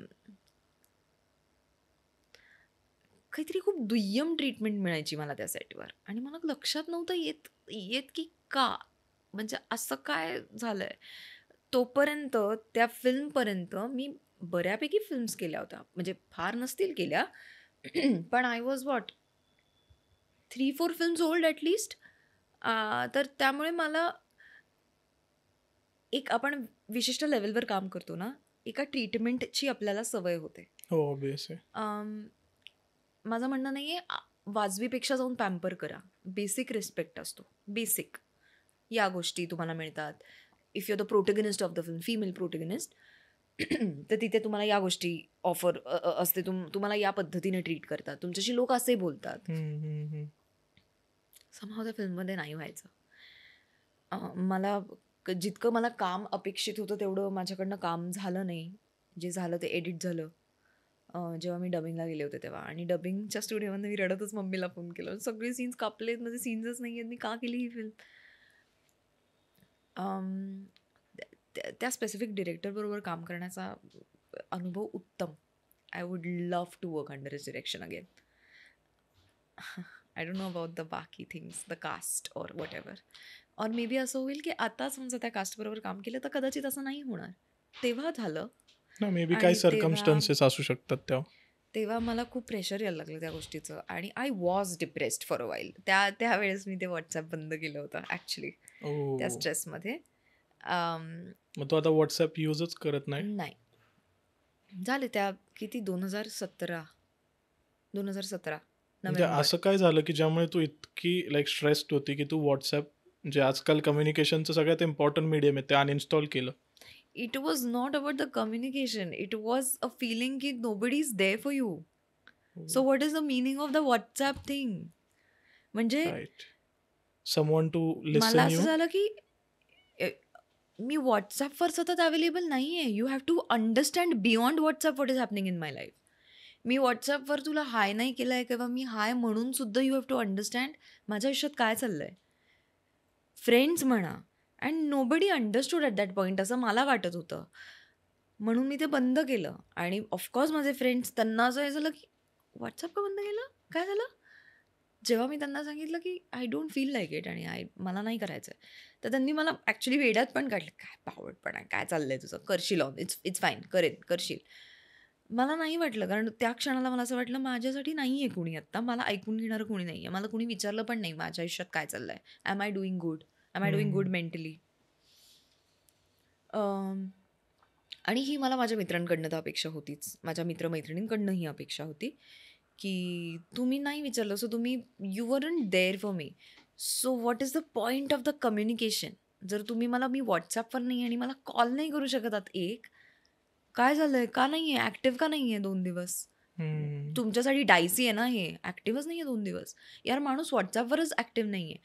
आता आपण करू शकतो की चल यार, आता त्याला सवय झाली. तेव्हा तेव्हा तर हल्ली इट वॉज द थिंग ना.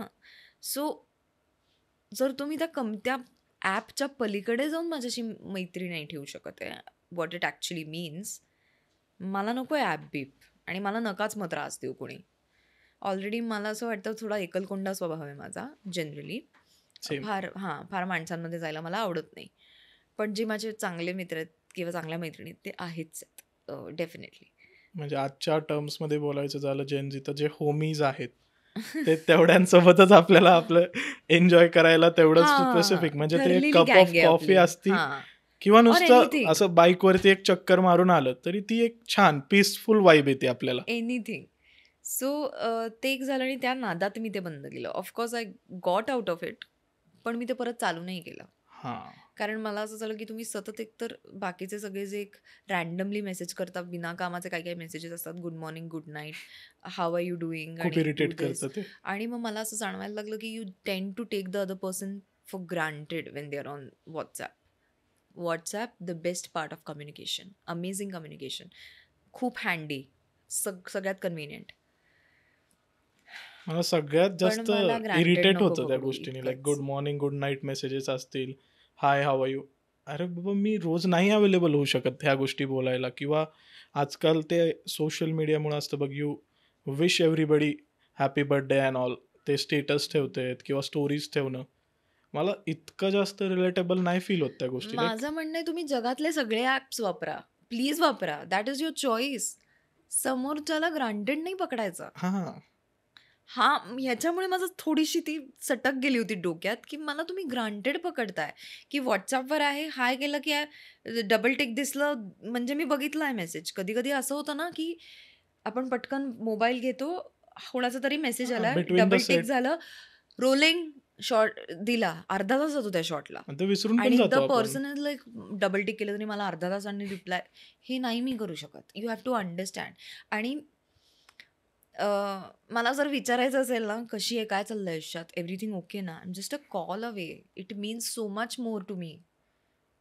आणि ठीक आहे, चल व्हॉट्सॲप पण आता चालू असतं. माझं इतकंच म्हणणं आहे, समोरच्या व्यक्तीला आपण खूप असं ग्रांटेड नाही घेतलं पकडतो, पाहिजे. जे नाही पकडायला पाहिजे. हे मला तेच फील होतं. लाईक तुम्ही सोशल मीडियाला कन्सिडर करून तुमचं रिलेशन किती स्ट्रॉंग आहे हे नका ठरवू, की एक मेसेजवरून किंवा वाढदिवसाला शुभेच्छा तुम्ही स्टेटस ठेवूनच दिल्या पाहिजेत असं काय ग्रँटेड इट इज नाही आहे. Not like necessary.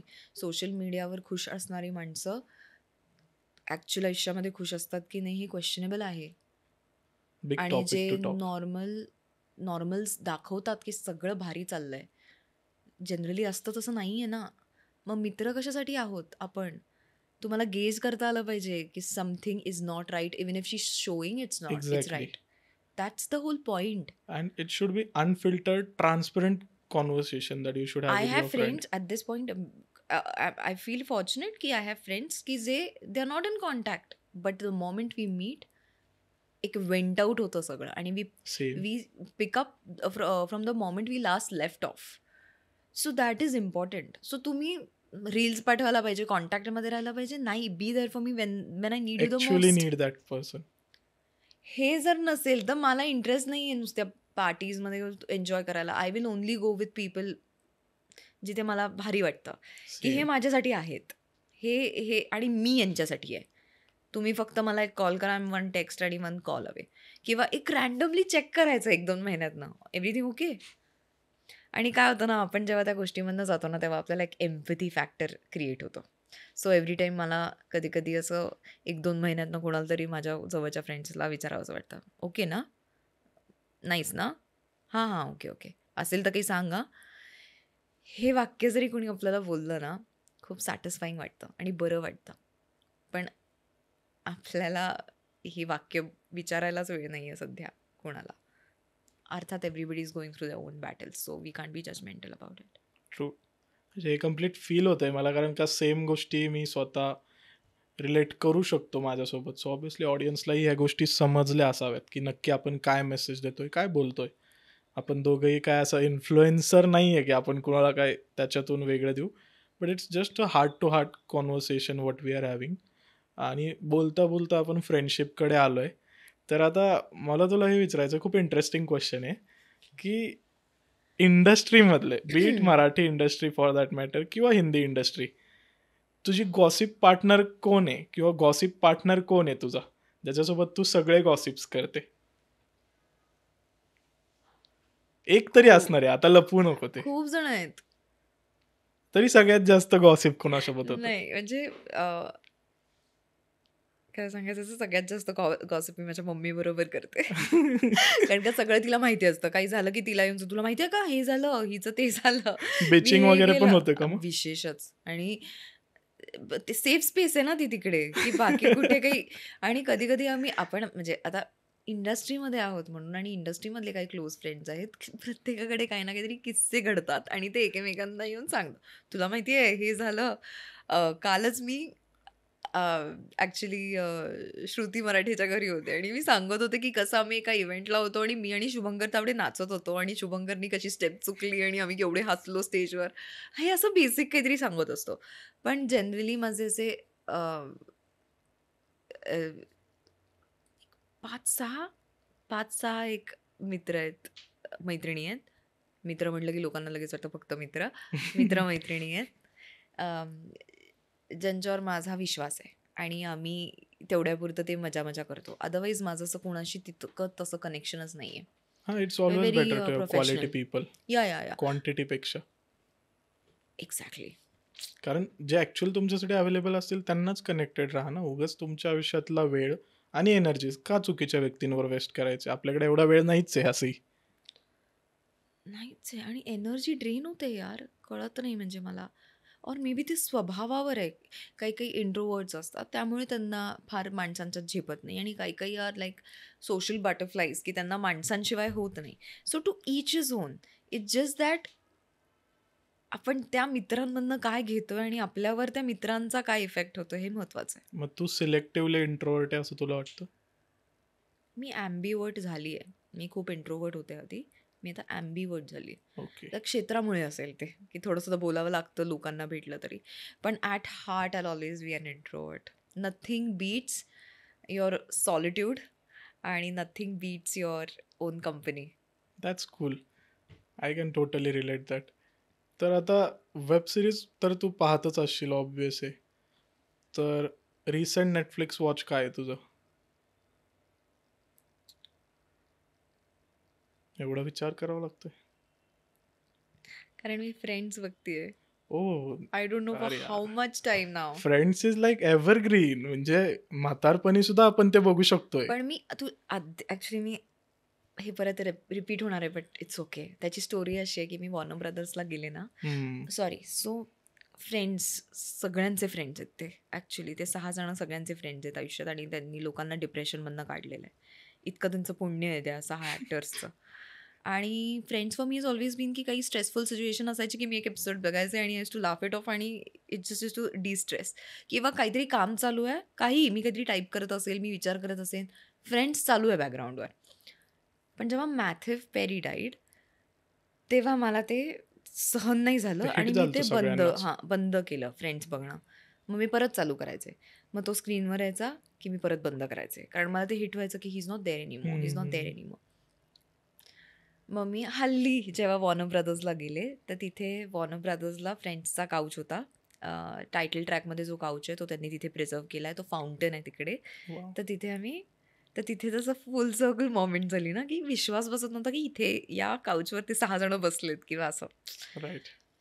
समहाऊ तिथे गेल्यानंतर मी परत आले आणि मी फ्रेंड्सचा एक एपिसोड बघितला. मला ते क्लोजर मिळालं मॅथ्यू पेरीच्या डेथचं.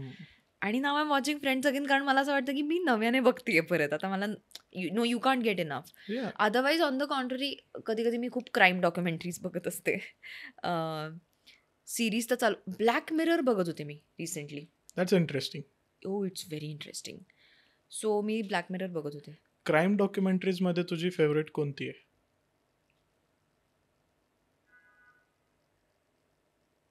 Awkward silence. ऑकवर्ड नाही रे. ओ ओ ओके, मला सगळ्यात आवडलेली वॉज वीरप्पन. हो, Veerappan is good. Oof, that's really detailed crime documentary we can say. What a documentary. Please तुम्ही बघितली नसेल तर वीरप्पन नावाची डॉक्युमेंटरी बघा. अमेझिंग. अजून एक मी रेकमेंड करेल तुला. आता तू लाईक बघतीच आहे तर क्राईम डॉक्युमेंटरीजमध्ये ती खूप खतरनाक आहे. म्हणजे नेटफ्लिक्सवरती आहे. I don't remember the name. I will show it after the shoot. त्याच्यामध्ये दिज आर 2 ब्रदर्स आणि मॉन्स्टर्स या बघितली मॉन्स्टर्स मी. मी सिरीज पण बघितली आणि डॉक्युमेंटरी नाही बघितली मी, सिरीज बघितली मी. डॉक्युमेंटरी पक. ओके, इट डॉक्युमेंटरी जस्ट बघते. The shocks you. Mendes brothers. Mendes brothers, yes. म्हणजे ज्या ज्या लोकांना मी रेकमेंड केलं ना, they had goosebumps in the first only, की त्यांनी सोडून दिलं की नाही बघू शकत एवढं आम्ही. नाही, ते डेंजरसच आहे पण बियॉन्ड इमॅजिनेशन आहे. असं कोणी वागूच शकत नाही. ऍक्च्युअल मॉन्स्टर्स आहेत ते. पण ते खूपच वेदनादायी गोष्टी आहेत त्यात. नाही नाही. आणि ते जे काही त्यांनी क्लेम केलं होतं की कोर्टमध्ये जे काय झालंय त्यांच्याबरोबर, ते आपण काय चाललंय, वेगळं जग आहे यांचं एक, असं वाटतं ते. म्हणजे इथे तर ते बोलू पण शकत नाही अशा नाही हो, गोष्टी आपण आहेत नाही त्यात. बोलू शकत ते इथे. खूपच पण सेन्सर्ड आहे ते. नाही, पण मी ती मॉन्स्टर्स नावाची सिरीज बघितली होती. मला त्या दोघांचं काम खूप आवडलं. अप्रतिम काम केलंय त्या दोघांनी. तू डॉक्युमेंटरी बघ. डॉक्युमेंटरी बघते सर. लाईक लिटरली गुजबम्स येतात त्या ऍक्च्युअल ज्यावेळेस बोलतात ना रिअल कॅरेक्टर्स, आणि त्यांचा जो इंटरव्ह्यू चालू असतो त्या लॉयर कडून, की तो जास्त त्याच्यामध्ये इन्व्हॉल्ड आहे की बाबा का केलं तुम्ही हे, आणि मग तो त्याच्या पर्स्पेक्टिव्हने जे क्वेश्चनिंग करतो आणि तो इंटरोगेट करतो आणि सगळ्या गोष्टी समजतो, ते नेक्स्ट लेवल आहे. मी बघते द मेंडेस ब्रदर्स. अजून तुला असं थ्रिलर ऍक्शन टाईप आवडतात का? सस्पेन्स थ्रिलर्स वगैरे, आवडतात ना. म्हणजे ऍक्शन इतकं नाही. पॅट्रियोटिक वगैरे असेल तर? आवडतात ना. पेट्रिऑटिकचा प्रश्न इतका की मी खूप रडते यार त्या फिल्म्सला. आता मी एक तणाव म्हणून आहे वेब सिरीज. तू जर फौदा बघितली असेल हो, नेटफ्लिक्सवर, बघितली मी Fauda. Exactly same in Hindi बनवलेली आहे त्यांनी आपल्या स्टोरीवरती.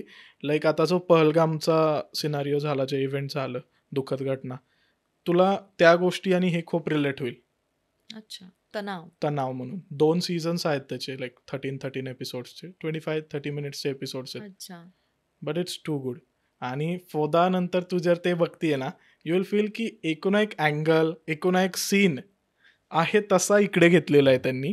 फक्त इंडियन स्टोरी आहे पूर्ण, अच्छा. आणि ती जास्त रिलेट होते फौदापेक्षा आपल्याला, कारण आपण ते बघतोय, आपण घडतंय ते आपल्या बघतोय. भारतामध्ये तसं.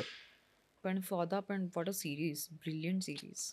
म्हणजे आजकाल नेटफ्लिक्सला खरंच खूप चांगलं कंटेंट नाही, येतंय. सगळीकडे आय थिंक ओव्हरऑल सगळीकडेच the content game is very strong. तुला असं वाटतं का, like after few years, may be after 5 or 10 years, थिएटर्सपेक्षा जास्त डिमांड लोकांना OTT प्लॅटफॉर्मवरती येईल? I absolutely hope not. But तुला वाटतंय का असं होईल? होऊ शकतं. ज्या रेटला जे चाललंय, या म्हणजे ज्या रेटनी गोष्टी बदलत आहेत आणि लोक सिनेमा हॉल्समध्ये जातच नाही आहेत फिल्म्स बघण्यासाठी, चांगले चांगले प्रोजेक्ट्स चालत नाहीत, किंवा ज्या ज्या स्टोरीज आहेत त्यांना त्यांचा ड्यूज मिळत नाही आहे, only because the audience is refusing to go into the cinema hall आणि are very comfortable sitting home and watching it on OTT. म्हणजे असं माझ्यासोबत झालंय पर्सनली. मी माझ्या फ्रेंड्ससोबत बोलताना, पुष्पाचा सेकंड पार्ट ज्यावेळेस आला, आज लाईक यार it's a good movie, you should watch. की थोडं वेगळ्या माइंडसेटने त्यांनी केलाय मूवी, आणि बघा म्हणजे थोडा ट्विस्ट करतो डोक्याला. तर माझे फ्रेंड्स असे होते की ठीक आहे ना, 1 महिन्यानंतर नेटफ्लिक्सला येईल, आम्ही नेटफ्लिक्सला बघून घेऊ, त्याच्यासाठी एवढे एफर्ट्स का घेऊ? तो हॉलिवूडचा मूवी असेल तर आम्ही जाऊ थिएटरला. तुला वाईट वाटलं मला की यार थोडं तुम्ही इंडियन आर्टिस्टला पण तेवढं व्हॅल्यू केलं पाहिजे. लाईक त्यांचं काम आणि हॉलिवूडच्या ॲक्टर्सचं काम असं कमी जास्त असं काही नाही आहे. They are also good at their work. तुम्ही त्यांचं पण थिएटरमध्ये जाऊन बघू शकता काम. असं नाही की यू आर वेस्टिंग मनी तिथे जात आहे म्हणजे. नाही, ऑफकोर्स नॉट यार. तुम्ही सिनेमा एक्सपिरियन्स टी व्हीवर काउंट नाही करू शकत, कम्पेअर नाही एक्झॅक्टली. करू शकत. I have always been a cinema person. कितीही चांगला पिक्चर, हां, जो आपण बघितलेला नसतो, जो राहतो, मग तो आला टी व्हीवर, मग वेगळी गोष्ट आहे की हां ठीक आहे, मला राहिला होता, आता हा इथे बघूयात. पण जर I am excited for few films, मी त्या सिनेमामध्येच जाऊन बघते, because same. I am huge fan of cinema. So त्यामुळे ते OTT प्रकरण, OTTचे it's whatever is meant for TV ते आपण टीव्हीवर बघतोच ना, because it's shot that way. Right right. लोकांनी विचार तसा केलाय की हे या इतक्या इतक्या स्क्रीनवर दिसणार आहे. सिनेमाचा विचार खूप तो वेगळा 70 असतो ना. MM विचारच वेगळा आहे. ते तसंच बघायला पाहिजे. म्हणजे काही काही प्रॉबेबली लेट्स से तू पुष्पा 2चा म्हणतोयस हम्म, म्हणून ठीक आहे. अल्लू अर्जुनचे काही काही सिक्वेन्स हे फक्त सिनेमावर बघितले तर मोठ्या पडद्यावर बघितले पाहिजेत ना. एक्झॅक्टली. KGF म्हणा किंवा आपल्याकडच्या काही फिल्म्स सलार, आहेत, KGF. या काही काही फिल्म्स या तिथे बघितल्या गेल्या पाहिजेत ना. हंबीरराव म्हणा यार, इट्स अ हंबीरराव ग्रेट सुद्धा मूवी. अ, महाराज जेव्हा येतात किंवा हंबीरराव येतात, हे मला पडद्यावर बघायचंय ना, त्याचा मी इम्पॅक्ट मला. थिएटरमध्येच बघितला होता आणि तो एक्झॅक्टली. आणि तो फील वेगळा आहे. ते म्युझिक, तो ऑरा, ती पर्सनॅलिटी तशी ती प्रेझेंट झालेली आहे. म्हणजे फॉर दॅट मॅटर कुणी शिवराज अष्टकचे मूवी बघितले असतील दिग्पाल लांजेकर सरांचे, तर त्याच्यात तुम्ही पावनखिंड, तो तुम्ही OTT प्लॅटफॉर्मवर आहे Amazon प्राईमला, पण तो ज्यांनी थिएटरमध्ये बघितलाय असा एकही व्यक्ती नसेल की जो रडला नाहीये त्या मूवी बघताना इमोशनल होऊन. कारण तुम्ही फील करता की ऍक्च्युली आत्ता ते असे होते. मला अजून सांगताना गुजबम्स येते की इतकं डेडिकेशन कसं आहे. तुम्हाला माहिती आहे तुम्ही नाही जगणार आहे, समोर एवढं मोठं सैन्य आहे, पण तुम्ही फक्त एक महाराजांना वाचवायचं आहे, तो शब्द दिलाय, त्या तोफांचा आवाज येत नाही तोपर्यंत तुम्ही लढणार आहे, एक सुद्धा माणूस पुढं सरकून देणार नाही, एवढ्या जखमा घेऊन जगताय तुम्ही तिथे लढताय आणि नॉनस्टॉप पावसामध्ये कंटिन्यू लढताय. असं नाहीये थोडा ब्रेक झालाय, खाताय, मग परत तुमच्यात एनर्जी आली, परत लढताय. आणि ते लढणं कधी आहे ज्यावेळेस तुम्ही कित्येक किलोमीटर तुम्ही पळत आलेला आहे. आणि ते पळण्यात पण असं नाहीये की तुम्ही नॉर्मल कुठे रस्त्यावरती पळताय, जंगलातून दऱ्याखोऱ्यांमधून आलेला आहे. सो त्या मूवीत तो जो स्ट्रगल आहे ना, तो खूप चांगल्या वे मध्ये क्रिएटिव्हली दाखवलाय की तो जळवा माहिती असतील तुला, लिच, त्या पावसाळ्यात खूप जास्त होते जंगलांमध्ये, तर ती चिटकत असेल त्या लोकांना, किंवा एखादा साप चावू शकतो एखाद्याला. ह्या सगळ्या गोष्टी घडतेत, पण ते लढले त्या परिस्थितीमध्ये, ह्याचा फील तुम्ही नाहीच घेऊ शकत. तुम्ही घरामध्ये होम थिएटर लावलं तरी तो फील नाही येणार आहे. नाही ना. आणि नाही तू असं बोलतोयस म्हणून, पण छत्रपतींसारखा राजा होणे नाही, कधीच होऊ कधीच शकत नाही. नाही. कधी ते डेडिकेशन जेव्हा ते खरंच ॲक्च्युली तेव्हा घडलं असेल, तेव्हा किती श्रद्धा असेल त्या राजावर, ऑब्व्हियसली. की या राजासाठी परक्या व्यक्तीसाठी काही करणं ही खूप मोठी गोष्ट आहे. मनापासून, की आपल्या जीवाचाही विचार न की आपण आपल्या जीवाचाही विचार करत नाही का, कारण तो व्यक्ती तसा आहे. पण मग तो व्यक्ती किती श्रेष्ठ असेल की त्याच्यासाठी लोक जीव देत आहेत आणि आंधळेपणाने विश्वास ठेवून की स्वराज्य आपलं झालं पाहिजे. आणि महाराज म्हणाले ना, छत्रपती म्हणजे वेगळा विषय आहे. तो ते खरंच वेगळा आहे. म्हणजे मी पर्सनली हिस्टॉरिकल मूवी शूट केली आहे, तूही केलेलं आहे काम एका हिस्टॉरिकल मूवीमध्ये, तर तुला माहिती आहे की तिथं जो ऑरा आणि तो ॲम्बियन्स क्रिएट होतो तो किती पॉझिटिव्ह आणि कशा लेवलवरती असतो तो, की ते कामाचं स्केल तर हाय असतं, पण जी एनर्जी असते लोकांमध्ये की हा महाराजांचा प्रोजेक्ट आहे, आपल्या आपल्या महाराजांचा इतिहास आपल्याला पुढे न्यायचा आहे. सो त्या पद्धतीने सगळे मोटिवेटेड आर्टिस्ट असतात. आणि याचं एक छोटंसं इन्सिडेंट मी तुला शेअर करेल. म्हणजे अजय पुरकर दादा अ, नरवीर सुभेदार तानाजी मालुसरे यांचं कॅरेक्टर प्ले करत होते सुभेदारमध्ये. तर एक सीन होता, फाईट सिक्वेन्स, त्यात उदयभान आणि तानाजीरावांचं युद्ध आहे. तर त्याच्यामध्ये तो जाळ असा पडतो खाली आणि मग ते पेटतं वगैरे, असा सीन तो शूट करत होतो. मग ॲक्शन सिक्वेन्स रात्री 2ची वगैरे वेळ असेल ती. एवढ्या थंडीमध्ये पवनाच्या काठी तो सेट लावला होता, भरपूर थंडी. तो सीन शूट करतो आणि त्यात काय झालं की ते जे स्टँड होतं त्याच्यामध्ये ती आग लावलेली होती त्या दिव्याची, ते त्या ॲक्शन सिक्वेन्समध्ये करताना चुकून अजयदादांच्या पायात सरकलं. म्हणजे त्यांच्या फीटमध्ये ते असं 2 ते 3 इंच आतमध्ये घुसलं, तेवढं शार्प होतं. आता तिथून तो सिक्वेन्स थांबला. त्याच्यानंतर थोडेफार दिवस शूट थांबवलं आम्ही. अजयदादांची त्याच्यानंतर छोटीशी सर्जरी झाली पायाची, ते कॉस्मेटिक्स वगैरेची पण झाली, आणि टाके वगैरे होते, त्यांना चालायला येत नव्हतं. तर एवढा धडधाकट माणूस, तू विचार कर, 90 किलोच्या वर वजन आहे, वेल बिल्ड फिजिक आहे, जो लीड कॅरेक्टर आहे, आणि हे जो वेल नोन नेम इन मराठी. तर आता दुसरं कोणी असतं तर त्या व्यक्तीने थांबलं असतं की नको, थोडे दिवस रेस्ट करतो मी, हील झाल्यानंतर मी शूटला येतो. ही वॉज सो डेडिकेटेड की जे काही सीन्स आज बघते आहेत लोक, ज्यांना आवडतंय की तो तानाजीरावांनी जो विडा उचलला, की त्या भंडारा उचलून सांगितलं की मी कोंडाणा घेणार, आधी लगीन कोंडाण्याचं मग रायबाचं. तो ॲक्च्युअल अजय दादा ज्यावेळेस शूट करत होते, त्यांच्या पायामध्ये ताकद नव्हती त्यावेळेस उभा राहायची, सपोर्टने उभं राहायला लागत होतं. His feet was bleeding, continuously त्यांना आयसिंग करायला लागत होतं पायाला, बट त्यांच्या एक्सप्रेशन्समध्ये 1% जाणवत नाही आपल्याला. हम्म. ते हे डेडिकेशन होतं. हम्म. And that time I felt की ह्या माणसामध्ये फक्त कॅरेक्टर करतोय हा व्यक्ती हम्म. तानाजीरावांचं, तर हे डेडिकेशन आहे. त्यावेळी तानाजीरावांचं काय डेडिकेशन असेल मग? म्हणजे लिटरली बघ, अजून गुजबम्प आहे मला सांगताना. म्हणजे मी असे एक्सपिरियन्सेस बघितलेत ना तिथं सेटवरती. आणि आमचं फॉर्च्यून एवढं चांगलं होतं की जे तानाजीरावांचे ॲक्च्युअल वंशज आहेत आत्ता, ते स्वतः सेटवरती असायचे. तर आपल्याला माहीतच नाही आहे, सिंहगडचं युद्ध सगळ्यांना माहिती आहे, काय झालं काय नाही. पण त्या युद्धानंतर पुढे काय, त्या रायबाचं पुढं कसं झालं, हम्म. हे कुणी विचारच नाही केला.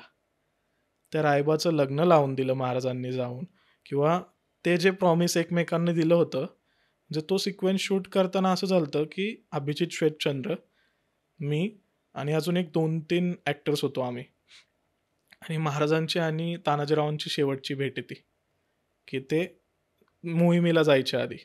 आणि ते इतकं इमोशनल इन्सिडेंट आहे. लाईक ते सांगतात आहेत तानाजीराव की मग राजं, तुम्ही यायचं आहे रायबाच्या लग्नाला, असं तसं. आणि मग महाराज त्यांना बोलतात आणि मग ते म्हणतात की राजं, म्या नाही आलो तरी तुम्ही रायबाचं लग्न लावायचं. आणि मग महाराज त्यांना सांगतात की असं कसं चालेल, तुमच्या रायबाच्या लग्नात मी बुंदीचे लाडू वाटणार आहे, जिलब्या खाणार आहे. ते किती इमोशनल आहे. म्हणजे तिथं एक राजा आणि सेवक नाही बोलत आहे, ते मित्र बोलते ते. म्हणजे महाराजांनी लोकच अशी जोडली होती की ते जीव द्यायला उदार होती लोक. आणि ज्यावेळेस मग ते शेवटी महाराजांची भेट होती, ते पार्थिव वगैरे घेऊन येतात, हम्म. त्यावेळेस आऊसाहेब इमोशनल होते ते बघून. सो ते त्यावेळेस शूट करताना आम्हाला कधी ग्लिसरीनची गरज नाही पडली, हम्म. कारण तर ॲक्च्युली आम्हाला रडायला येत होतं. तर सिच्युएशनच अशी होती की आम्हाला थांबवायसाठी स्टॉप करायला लागत होतं शूट, की थांबा आता, रडणं थांबवा, झालाय सीन टेक झालाय. हम्म. सो तो टॉपिकच वेगळा आहे. म्हणजे त्याच्यावरती तर आपण खूप जास्त बोलू शकतोय. तो डेडिकेशनचा विचारच होत नाही. म्हणजे म्हणजे नाही, क्रेझी. म्हणजे कधी कधी असं आठवून, असं वाचून, रिसेंटली बघितलेला छावा, त्याच्यानंतर एक ट्रॉमा बसला होता या गोष्टींचा. आणि तुम्हाला एक एक्झिस्टेन्शियल क्रायसिस येतो, माहितीये ना, की आपण काय करतोय, महाराजांनी काय करून ठेवलं होतं. आणि स्टील बऱ्याचशा आणि गोष्टी दाखवल्या नाहीयेत त्यात. नाही, त्या ते तर दाखवल्या तर आहेच आहे, म्हणजे ते तर अजून आहेच आहे, जागृत पण होतील लोक. ऑल्सो की एवढं सगळं त्यांनी रचून ठेवलं ते आपल्यासाठी. आपण आता ज्या मातीत जगतोय, आपण जे शांततेत जगतोय, ते फक्त त्या माणसाने करून ठेवलं. त्याला गरज नव्हती, पण त्याने करून ठेवलं. आणि हे जे एक सेल्फलेसनेस आहे ना, तो तो दैवी आहे. एक्झॅक्टली. म्हणजे आय रिमेंबर अमोल कोल्हे एका शोमध्ये गेलते कुठेतरी, किंवा त्यांचं एक वाक्य आहे की संसदेत सुद्धा त्यांनी ते वाक्य वापरलेलं आहे बोलताना, की अख्ख्या जगाच्या इतिहासात असा एकच राजा किंवा असा एकच व्यक्ती होऊन गेला जो आपल्या जगण्याच्या वेमध्ये जिवंतपणी दैवत्वाला प्राप्त करू शकला आयुष्यभर आणि आयुष्यानंतर पण. असे एकच आहेत आपले छत्रपती शिवाजी महाराज. म्हणजे ते सगळ्यांसाठीच आयडियल आहे. शिवचरित्र जो व्यक्ती वाचल, मला नाही वाटत तो कधी नैराश्यातून जाईल त्याच्यानंतर. म्हणजे कुठलाही प्रसंग आला फॉर दॅट मॅटर, त्यांनी फक्त आठवलं की संभाजी हम्म. महाराजांचे शेवटचे जे क्षण होते ते कसे गेले, हम्म. तर त्याला त्याचं डिप्रेशन किंवा त्याचा जो ट्रॉमा आहे तो काहीच वाटणार नाही, की यार हे काय आहे, म्हणजे हे किती लेवलचं डेडिकेशन आणि सॅक्रिफाईस आहे. मला ना एव्हरी टाइम मी ते गाणं ऐकते ना, त्याच्यामधलं तो जो लास्ट पार्ट आहे ना, तो माझा खूप फेवरेट आहे. आणि समहाव मी ते ऐकलं की मला खूप भरून येतं. छाती केसरीची दृष्टी गरुडाची, गती हरणाची ऐसा राजा. राजा अ, फर्जंद मधले. देहराजियाचा प्राणयोगियाचा मूळ कैलासाचे ऐसा राजा, हे काय वाक्य! मूळ कैलासाचे ऐसा राजा. खतरनाक आहे. मला मला काय माहिती, ते वाक्य आणि ते जे रिदम आणि ते जसं गायलंय दिसतात डोळ्यासमोर महाराज.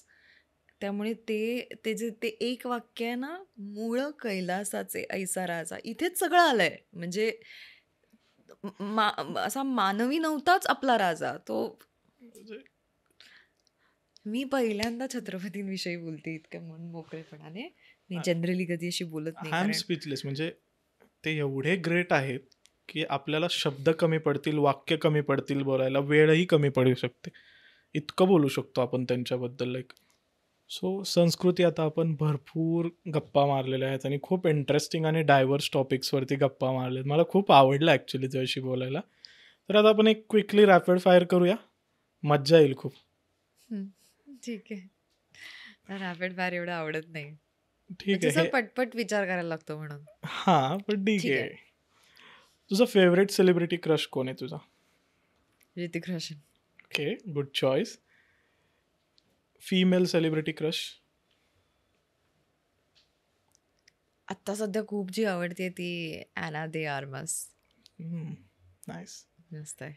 आणि if you want to get a fashion sense from someone, if you are inspiring to get, तर कोण अशी मराठी इंडस्ट्रीतली हिरोईन असेल जिचा फॅशन सेन्स तुला कॉपी करू वाटेल? Sai Tamhankar, queen. Fashion queen. Okay. असा कोणता जॉनरची मूवी आहे जी तुला स्वतः करू वाटेल, किंवा असा कुठल्या टाईपचं कॅरेक्टर तुला प्ले करू वाटेल? बायोपिक करायचा आहे. एक रिअल लाईफ स्टोरी वर मी चित्रपट केला याच्या आधी, पण मला बायोपिक करायचा आहे. म्हणजे that was also real life story, पण बायोपिक याच्यासाठी की I want to imitate somebody, की त्याच्यात खूप कष्ट लागणार आहेत कारण. So biopic for sure. नक्कीच.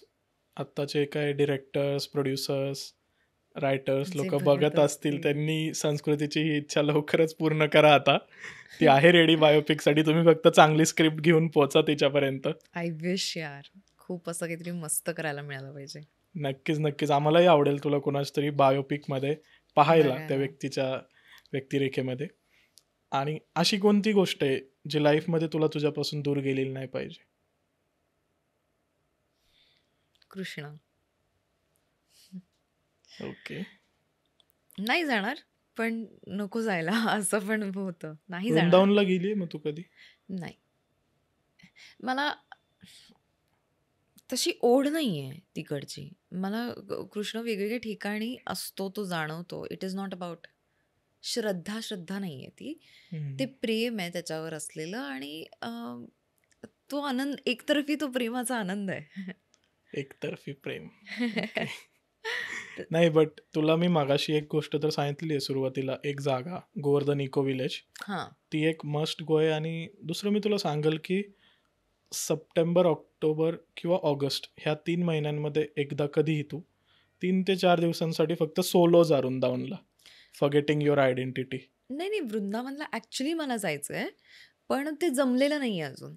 म्हणजे किंवा ते आपल्याला, जसं मी तुला मगाशी म्हटलं, मला आदियोगीला जायची ती ओढ आहे, तशी इतकी ओढ नाही आलेली अजून मी 3 वेळा गेलेलो आहे.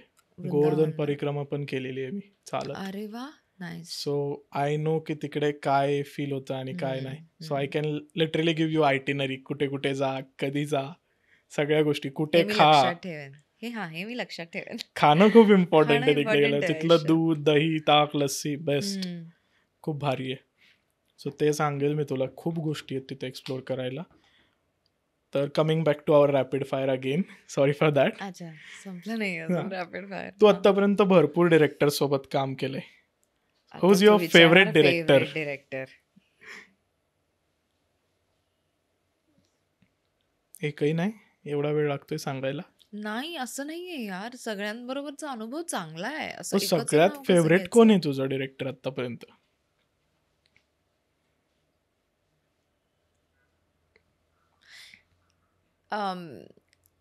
माझी जी लेटेस्ट फिल्म येणार आहे त्या डिरेक्टरचं नाव घेणार आहे मी, देवेश कामत.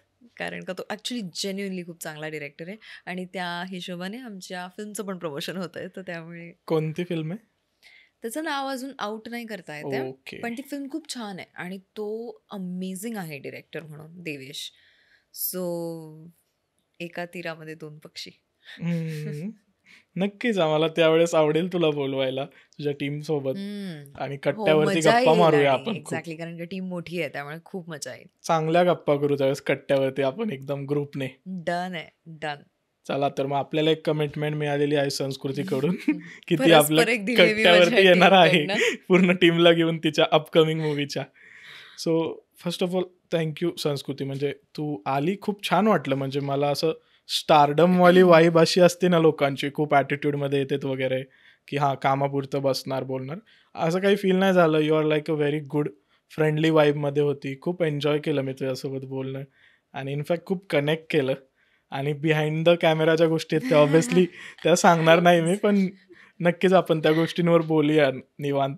हो, नाही, डेफिनेटली मला पण मस्त वाटलं. आपण खूप वेगवेगळ्या विषयांवर बोललो आणि खूप खोलात जाऊन बोललो. म्हणजे तू फर्स्ट टाइम महाराजांवरती व्यक्त झाली, हो.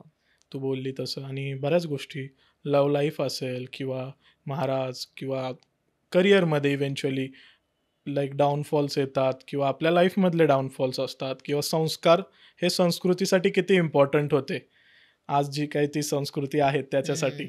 सो त्या सगळ्या गोष्टी आपल्याला कळलेल्याच आहेत आता या पॉडकास्टमधून. तर मलाही ऑडियन्सला विनंती करायची आहे, अजून तुम्हाला कुठले प्रश्न असतील जे संस्कृतीचे फॅन्स आहेत, नक्की कमेंट करून आम्हाला सांगा, जेणेकरून आम्ही संस्कृतीला नेक्स्ट टाइम तेच प्रश्न विचारू. मला असं वाटतं की ते विचारतील, लग्न कधी करणार आहे विचारा. हा पेटंट क्वेश्चन असतो सगळीकडे. ते सोडून विचारा रे काहीतरी, ती सोडवेल लवकरच प्रश्न आता. ते Maybe. कोडं ती सोडवेल लवकरच. ठीक आहे, चालेल. तर मग आपण आता थांबत आहोत आपल्या एपिसोडमध्ये. तुम्हाला कसं वाटलं हा एपिसोड आणि संस्कृतीला लग्नाचं सोडून अजून काय विचारायचं आहे ते कमेंट करून सांगा. आणि आपल्या गप्पा कट्टाच्या सगळ्या प्लॅटफॉर्म्सला तर तुम्ही फॉलो करा, सबस्क्राईब करा, शेअर करा तुमच्या मित्रांपर्यंत. Thank you so much.